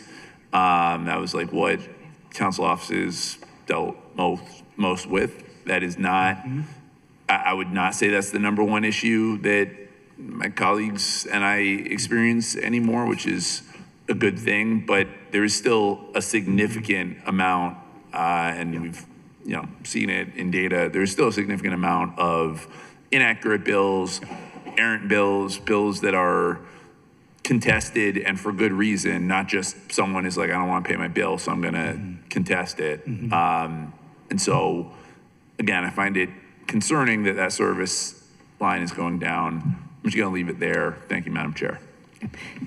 Can I ask the director, and we pulled up the number of the vacant positions filled. This is service, what service is this? Are you referring to service 672? Is that CSSD MAT 672? Yes. Water, okay.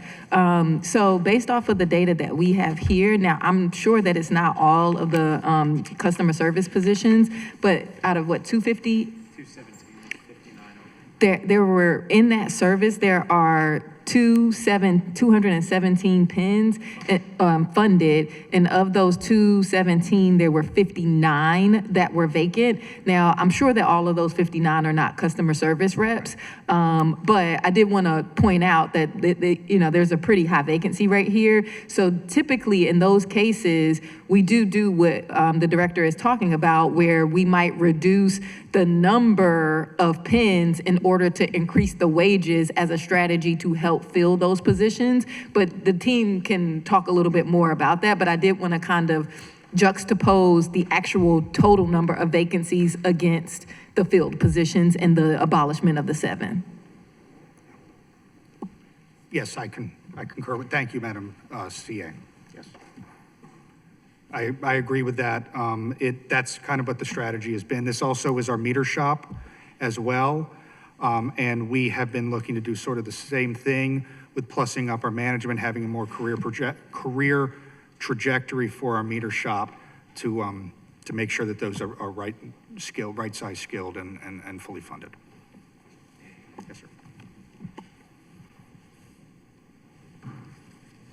Councilman Gray. Thank you, Madam Chair. I was unable to locate the line item or for wastewater backups or the sewage on-site funds, SOS funds. But I did pull the 301 requests for 2023, and they were 3,769 sewage and basement.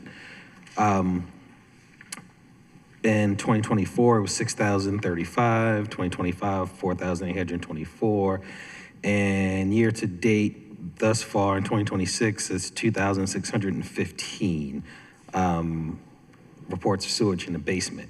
With that being said, can you provide us with the details of this service, and moving forward, can we recommit to publishing this information in the agency detail publications, which the agency stopped publishing this program starting in FY 2024?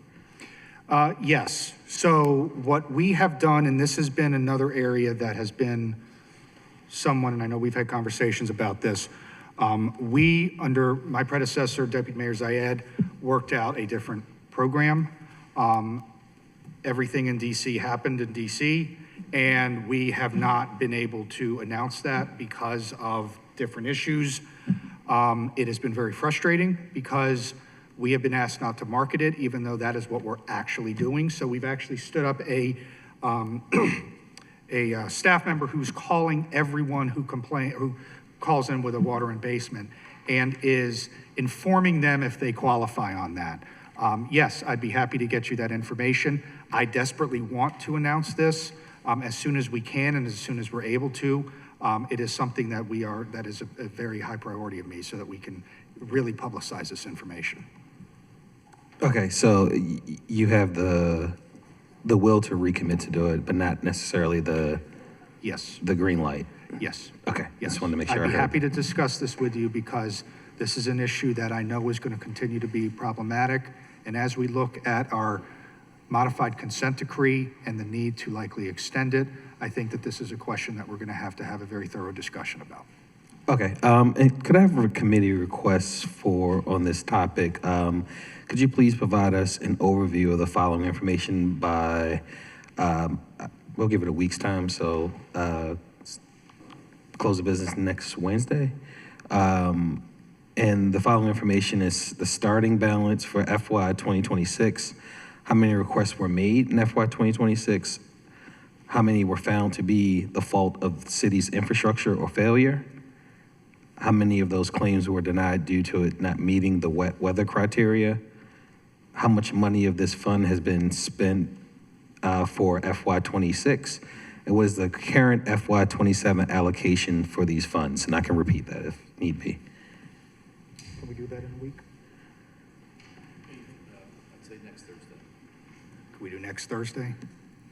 Meet in the middle, midnight on Thursday? All right. Thank you. Not a minute passed. Appreciate it. My second question has to do with the contractual street sweeping. When a contract is not in compliance with the agreed upon service, I think we talked a little bit about this before CAO, but who holds the company accountable, DPW or the law department?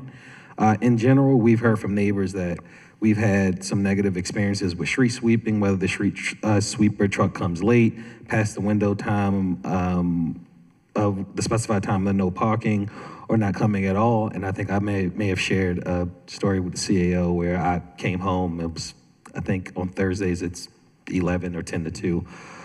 Got home at 3 and it was coming down the street. Yep. And it was I think, Clean of America or Sweepers of America truck that came down well after, and a lot of cars had moved over by that time. And so, safe to say, our street did get swept that day. And so, to go back to the question, who holds them accountable? Is it DPW or the law department? So it would really depend on what's happening. So the first communication would be with us. Our street sweeping crews would be the ones who contact that vendor, say this is not correct, this is not how you're supposed to do it.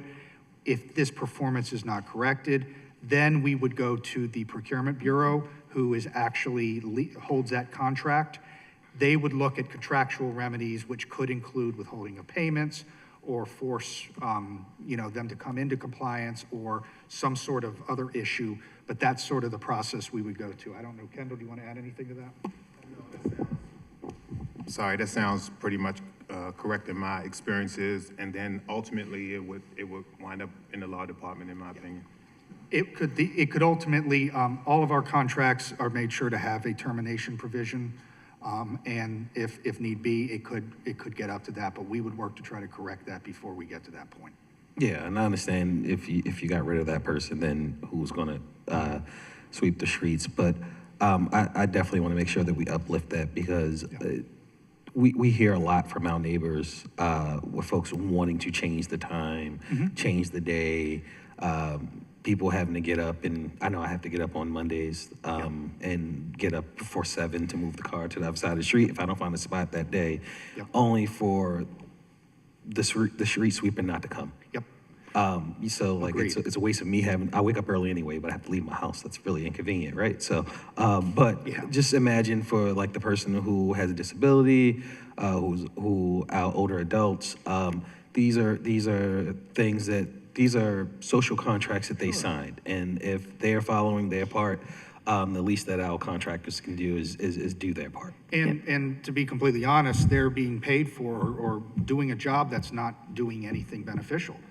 You sweeping the middle of the street does not do anything for it. It needs to be on the curb to get all of that debris. So, yeah, it is a job that we would not pay for if we could show that it's not being done. Yep. Can I also offer something here and some accountability on our side?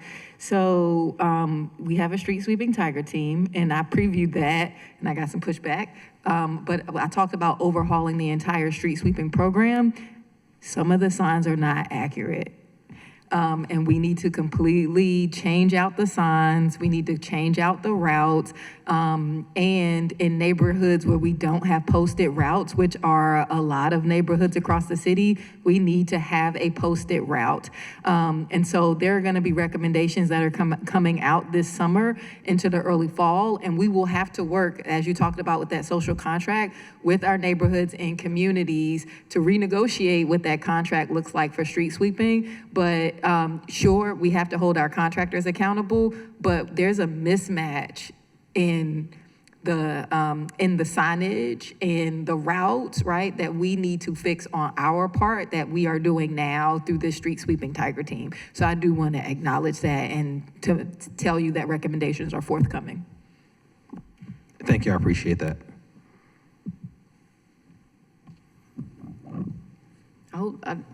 I just want to make this comment as we're making certain changes.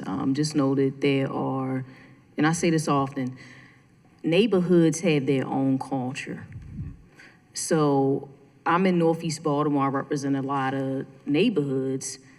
We have homeowners. We come out, we clean our streets. That means that we typically, historically, get our streets cleaned one side once a month. Some of us are okay with that because we put in that work. So I know some changes are coming, but just know, just take into consideration that every neighborhood has its own culture. That was the feedback. That was the feedback that I received when I talked about this. So that's why I think it's going to be critically important we do this in partnership with the council. Thank you. Councilman Glover, also known as our brother Glover. Thank you, Madam Chair. So to kind of piggyback off of CEO, I know you were saying that hopefully when we renegotiate the contracts, I'm just hoping that we're not negotiating like any of the contracts so that we don't, I don't want them. Oh, no, when I say the contract, I'm talking about the social contract that Councilmember Gray brought up. We cutting off that contractor. Matt, when we cutting them off in September? August, they're gone. Cool. So I want to, Mr. Bennett, can you come up for a second? Mr. Lucas, I seen Kason. Oh, Tasha, I see you back there too. Come up for a second, because I want to, Mr. Lucas, come on up, sir. Make Lucas sit down. Make Lucas sit back down. No. Sit back down. No, but, whenever I get an opportunity, I know we talk about, and we see those that are downtown, in front of us. But I want to talk about the ones that are uptown in the community. And these are some of the hardest men and women that we see right here that's making sure that those that are on the ground doing the work for our residents each and every day. I just want to commend them because, again, we always talk about our workers, but a lot of times we're not talking about those that are in the management to make sure that these workers are getting out there on the ground to do the job that you do. And me coming from where you guys are at, and I know, Kason, you're in DOT now, but it was you that came, you started this thing over here with us as well. But again, I just want to commend you guys because I don't think we say it enough. And, I come from where you come from. I see what you see. I feel what you feel, and I understand it. But I just want to say thank you for the hard work that you guys do each and every day. You definitely deserve an applause. Yep. So I know that, yeah. So I can see when I was calling them up, they looking like, man, what the heck is Tony about to talk about now? But again, I just want to thank you guys, and I appreciate you. And, with DPW love, we love you. Councilman, Keep if doing I what you're could take doing. personal privilege, if you can acknowledge two others on our team, I I'm would sorry, appreciate it. Ms. Shanae Carter's in the Miss back. Carter, and Mr. come on up. Miss Antoine Carter, Bird come as on well. up, because I seen that we was taking some photos too. Miss Carter, can you come up? And who else is it? And Mr. Antoine Bird. Mr. Bird, come on up, brother. I apologize. Oh, yeah, okay. I apologize. But again, thank you also for your efforts and what you do to make sure that our city is clean, green, and safe. And we greatly, really do appreciate you guys. We really do. So thank you again. Thank you. All right, yes. That's all I had, Madam Chair. Thank you all. Thank you, my next door neighbor, Councilman Glover, right next door, our brother Glover. Councilwoman Ramos. Thank you, Madam Chair. I want to also thank DPW for particularly the director, also Mr. Bennett, Deputy Director, and Deputy Mayor for spending so much time with the Sisson Street Task Force, and for the committee. I'll be working with Councilwoman Porter to have a hearing about this, but one of the things we ended up doing as the task force was making recommendations not just about the facility, but about our solid waste infrastructure writ large. So it was a really great exercise. I learned a lot, so I very much appreciate it. It's one of the best things about this job is you get to learn a lot all the time, which I'm grateful for. And it was really about the key, one of the key things that we have to do as a city is make sure that our city is clean. Yes. And so I really appreciated this exercise, and I appreciated the time that you spent. Related to that, I saw one of our recommendations from the task force was to improve bulk trash, because we want to reduce dependence, not just on Sisson, but the other facilities. And I saw that you have in the budget, you're adding 2 crews. Yes. To be able to improve bulk trash. And when we said improve bulk trash, we meant not just have appointments 90 days out, but yes, try to get them, picked up within 30 days. Yes. And I'm wondering if with these 2 crews, you'll be able to achieve that, or what's the outcome that you're going to be able to see relative to bulk trash? So to get back to pre-COVID levels when it was much more of a convenient service, we were looking at about 4 crews. So this is going to get us about 50% back to where we were. So it's going to make a substantial improvement in what we're able to do. One thing, and a deputy director has actually done some research into this, by us scheduling out so much, there is a sizable number of people who just never put their stuff out. And either they forget, or our worry is it is somewhere in the woods or somewhere else, because it just hasn't happened. So this is going to help us really keep up on that. Do you want anything, Alan? No, just want to add, just to your point, Councilwoman, this is very important. And the goal, as the director said, is for us to reduce that timeline. We want to get as close as possible to that 30-day window as we were doing previously, as we can. And we feel that these two crews will help us get there. We're going to do some things internally to see what we can do to also augment that if possible, to improve that timeline. But this definitely will significantly get us down from that 90-day timeline that we're currently sitting at. And you'll update us next budget, I guess, or throughout our hearing process as to how we're doing. Because if we need to advocate for more crews, we will do that. We will definitely be before you with the. Yeah, I mean, people like the service. Yes. And I do know that one of the things that people have is, you know, if they have somebody to help them take the thing out there, they'll take it out there and it'll just sit there, right? Yes. Until you pick it up. So the quicker that we can get that done, the better. So I very much appreciate that. Thank you. Also related is, I saw in the capital budget, and I just wanted to be clear about what this is. One of the things we talked about, not just in the CISN task force, but around zero waste, because that was one of our recommendations, was to really accelerate zero waste, as we've talked about already today. And in the capital budget, you have the waste diversion facility. And we also had talked about making sure that we have a deconstruction facility. That's what that is the deconstruction facility? Or are we waiting on the deconstruction facility until the long haul study is done? That's sort of, there were a couple of things that are placeholders. We know there's going to be something. Yeah. Whether it's deconstruction, whether it's diversion, whatever it might be. So we wanted to put a placeholder in there to just start building that project and refine it once we got more information from the long haul study. So that is a placeholder in the capital budget. You have $1 million this year, and then 30. Let me see. Gosh, the writing is small here. $5 million in the out years. And that will just wait for the. I mean, I'm favoring a deconstruction site. So we've talked about this before, and I have a bill that I've been working on for a couple years to try to address it. But that is part of our zero waste strategy. I mean, 40% of the waste that's going into the incinerator and in the landfill is construction waste. Absolutely. So we have to do that. So I'm glad that there's a placeholder there that we can start that, that process. I have a follow-up in that the budget also talks about the landfill and more money to have a new location for a landfill, which I didn't think we were allowed to do because the state of Maryland doesn't allow us to have more landfills. I'll tell you what page it's on.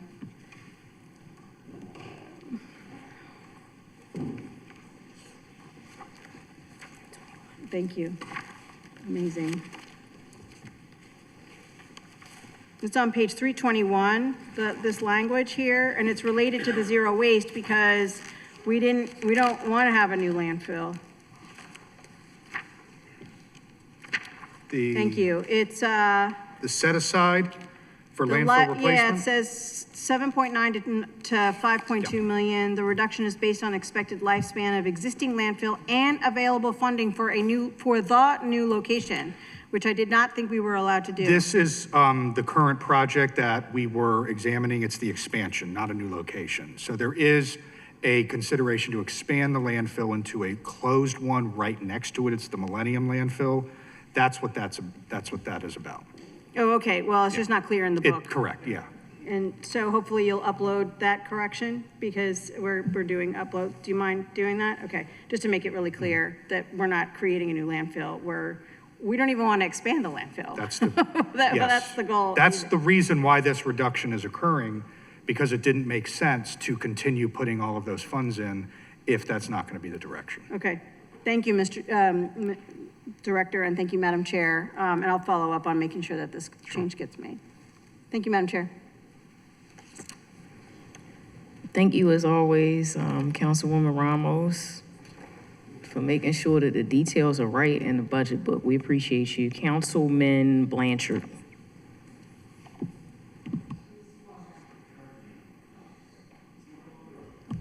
Okay. I almost said perfect. I'm not messing with y'all tonight. Councilman Parker. He's there. Thank you, Madam Chair. We mentioned the complications before. and the attempts to to handle things better when water bills are appealed, right? I know thankfully it's not a volume game. Now it's more of a, wow, this is really complicated, messy situation. It's going to take us all a lot of time to work through this situation. But that's what we're all here for, to make sure that people are treated right. I'm curious, with water bills that are appealed, do you have some sense of the percentage that wind up being a leak that was identified by the customer or by someone else versus a water meter which was identified as malfunctioning in some way versus we can't figure this out? I don't have the exact number, but the vast majority is a leak. Right. It is, a minority of those are actual issues with the meter or a setting in the system. Those are very rare. If I can make a committee request, sorry, there's a committee request. Madam Chair, I'd like to make a committee request for DPW to tease out some of that for us. I'm particularly interested in the rate of problems of failures with meters and whether that has changed over time. So maybe 3 years worth of water meter failure data. Yeah, I think, LaToya, we can get that information, right? Yeah, I think so. One thing I want to mention also is we are in the midst of looking at replacing and advancing. This is about 10 years now for these water meters. That is the life cycle of those. I thought so. So we are looking at doing that proactively. We are seeing some interesting things where there are a couple of accounts that they're not getting billed, but they're getting flagged. So there's a whole exceptions process that flags them. We're seeing this volume grow of these flags that are coming out that we don't really know what's going on. So it's never getting to the bill. We're catching it before it gets out. But your point is very well taken that it's something that we are looking in to make sure that we don't have a mass failure of these meters. Yeah, can we just because I know I need to finish the request for Madam Chair, is 3 weeks enough time for that information? Yes. Okay, great. I appreciate that. I know, and I'm interested in the failures, and I understand we're getting ready to replace, which is a really healthy thing. I'm curious, in the situation, the protocol seems to be that in the situation where we're never able to determine why. I mean, everybody recognizes there was a spike that stopped, right?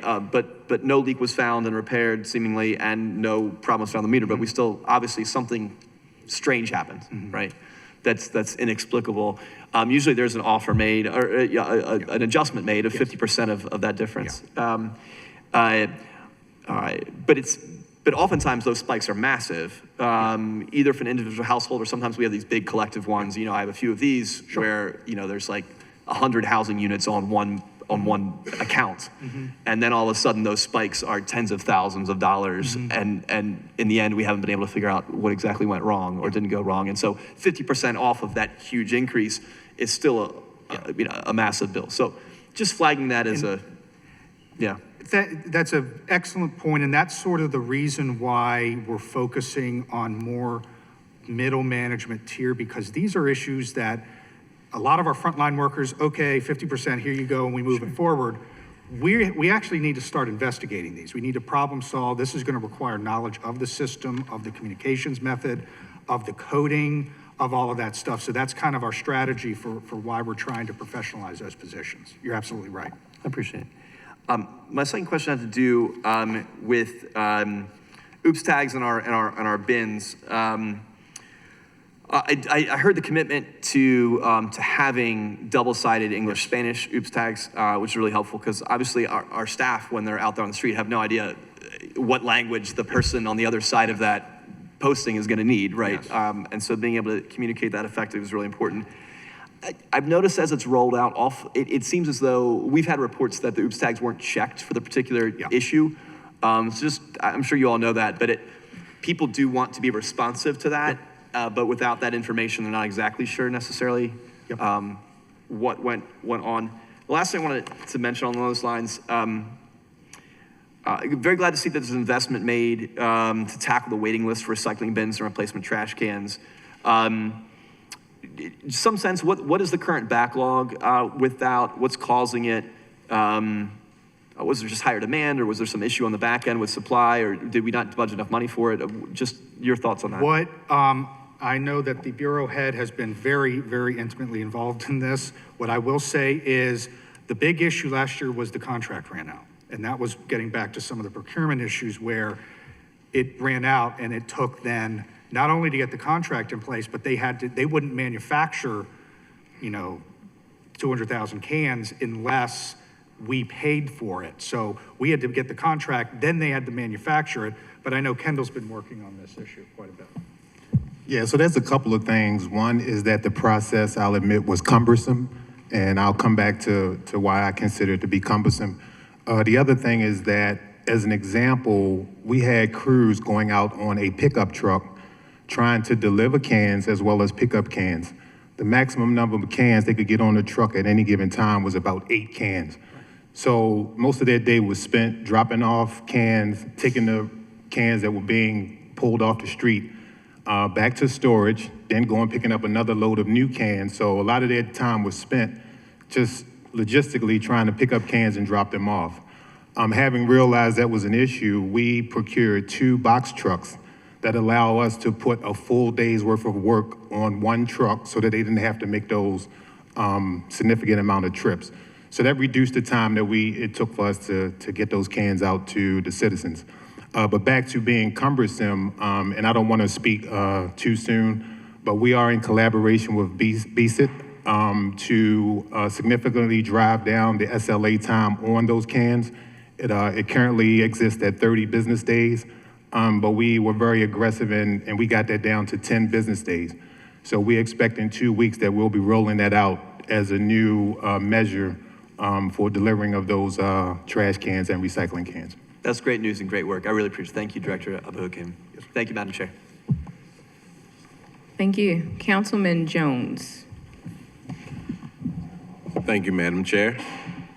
Director, back to my favorite subject, old water lines. Yes, sir. Back to these old water lines. Should I get Kim up there? No, Kim won't be necessary. So this is another challenge that I've been, faced with or issue constituents come with, and just help me understand the policy and what we can do to kind of address the matter. So there's constituents who may have owned a property, but there's owned land, but there maybe was a property there before, but no longer is there. And there's no structure, no home, and it's just the land.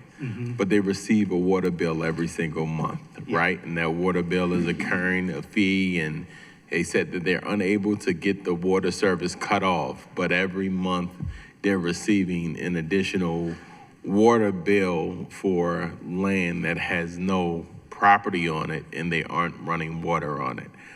Just kind of like, what is the process for kind of addressing this? Just because someone owns property, they have to pay a water bill if there's no hookup, and just kind of because if someone's unable to cut it off, or if they is able to cut off, what that process looks like. Because when they said they were unable to cut it off, it kind of So I know what you're talking about, and I'm trying to remember the details.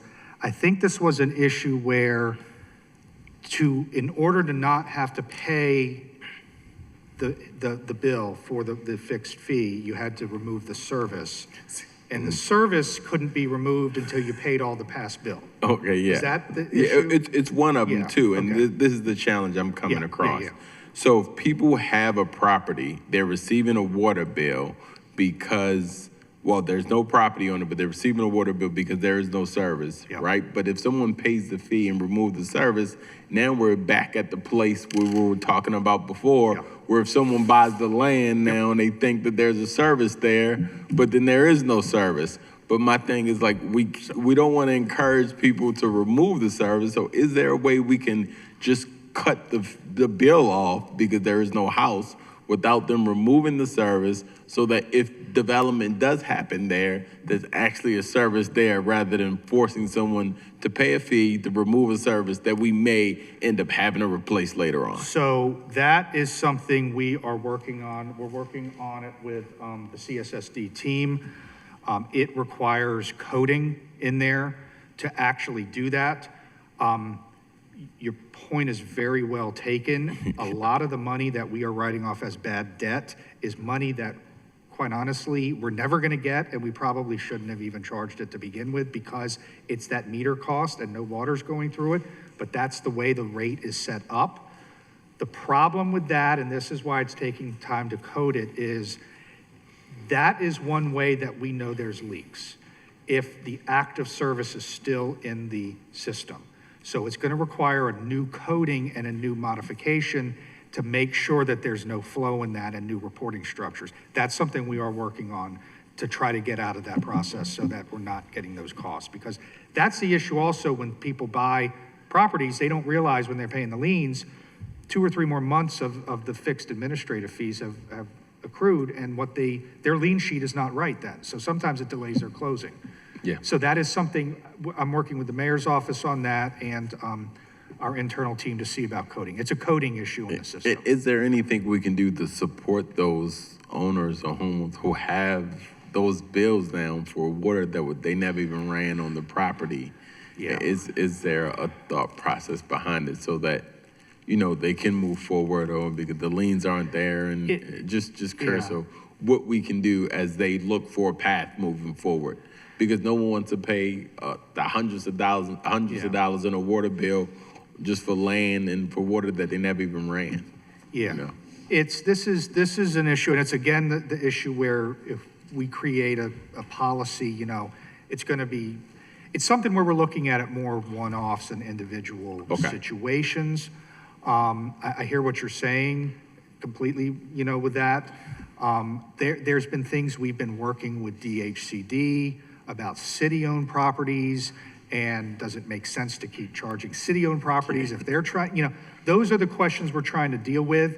The problem is it goes back to coding, because now we're creating all these different exceptions for different types of services, which is going to require adjustments in the billing system, which just makes it more complicated. So what we've done now with some of these is we've administratively then adjusted stuff off if it doesn't make sense or if there's a problem. We want to try to create something that is much more streamlined so we don't have to go through that process. So while we come up with the formal process, I'll just bring those because it's been more than one across you all. And is there anyone in particular I should send it to figure out? Latoya. Okay, all right, to figure Chief out, of thank you. maybe Got you. anyone, No. yeah. I appreciate it, just trying to figure out how we can kind of get to some solutions to some of these issues while they're just one-offs. And these are things that we're also sort of talking about, you know, with the housing department, the finance department. When we look at the overall housing strategy and there's talk about the infrastructure, these are things that need to be paid for. And how we can get to a point where it's not all on the utility or not all on the general fund or all on the private, you know, how we can get there. We're just not there yet. So we're kind of having to tiptoe on some of these issues to find workaround solutions. All right, thank you, Director, and thank you, Madam Chair.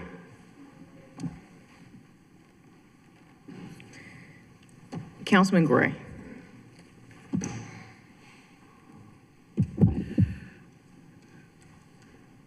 We on round 3, we down to 1 question, guys.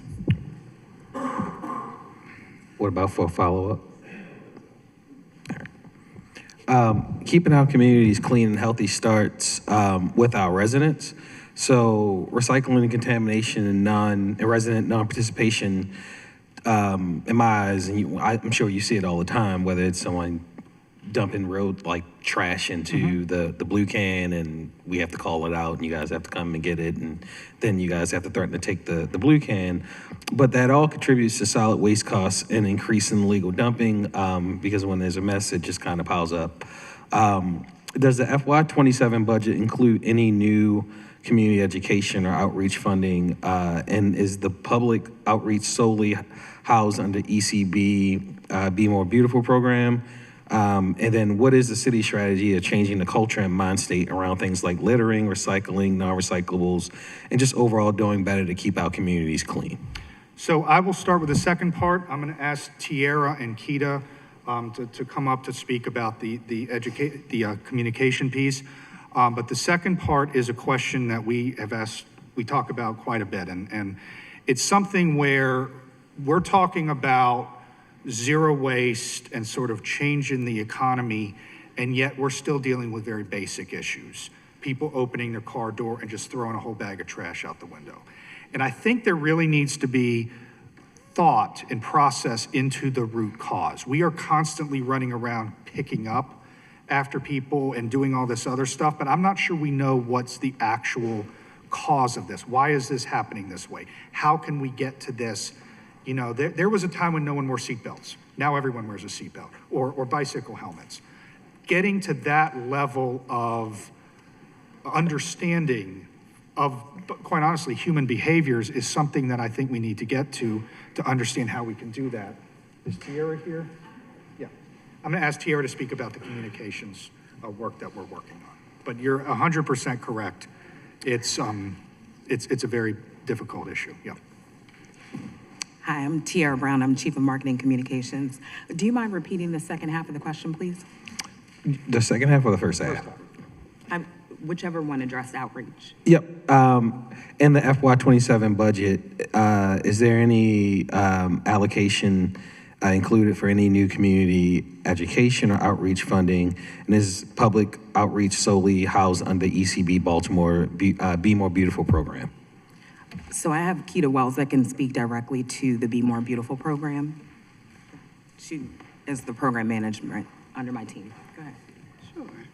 So the Be More Beautiful program, along with the Be More Love Volunteer Network, we are spending time actually going out in the community, working with schools, working with faith-based institutions, and we are going forward with an education process, making sure that they're aware. Not only are they aware, but we're trying to change growth mindset. What does that look like for behavior process along the way? So when we're talking about Be More Beautiful, we want to make sure that we're going along with recycling, anti-littering. We are teaching all of those things. So from K through 12 with our Eco Warriors program, all the way through to adults and families, we are moving the process, we're moving the needle. It's been a slow process, but over the course of 4 years, we've been really moving the needle. So when we look at Eco Warriors, we started off with 33 schools.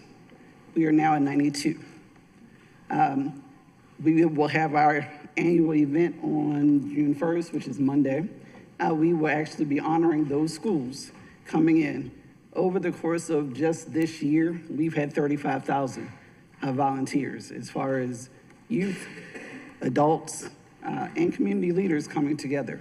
So Be More Beautiful, when we're talking about it, we want to make sure that it's clean, green, safe, and beautiful across Baltimore, across all 14 districts.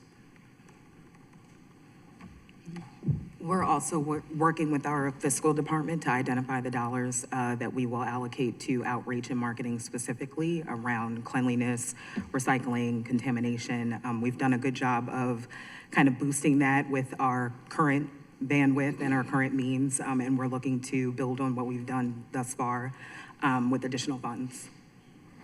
Thank you. And you said no follow-up or no follow-up? All right, thank you. Thank you, Councilwoman Ramos, and then you'll be followed by Councilman Parker. We have one question left for our agency reps. Answers, please, concise and comprehensive. Thank you. Yes, Thank you, Madam Chair. My last question was about when we do have the numerous water breaks and also the any work on our water system, it's the patches that are then left are really bad. Often they're not repaired to either sidewalk or street for a really long time. Often they fail. And I don't think that's our crews. I actually think it's contractors. And so I want to know how we're holding folks accountable so that, I mean, we have to fix the water main, that's fine. But we also need to make sure that, you know, people aren't going to trip on the sidewalk or, you know, get, you know, pothole on the street or whatever because of a failing street cut or a patch that's not fixed in the, like, immediate. So what is the obviously it's weather dependent, obviously. You can't pour concrete in the middle of winter, I get that.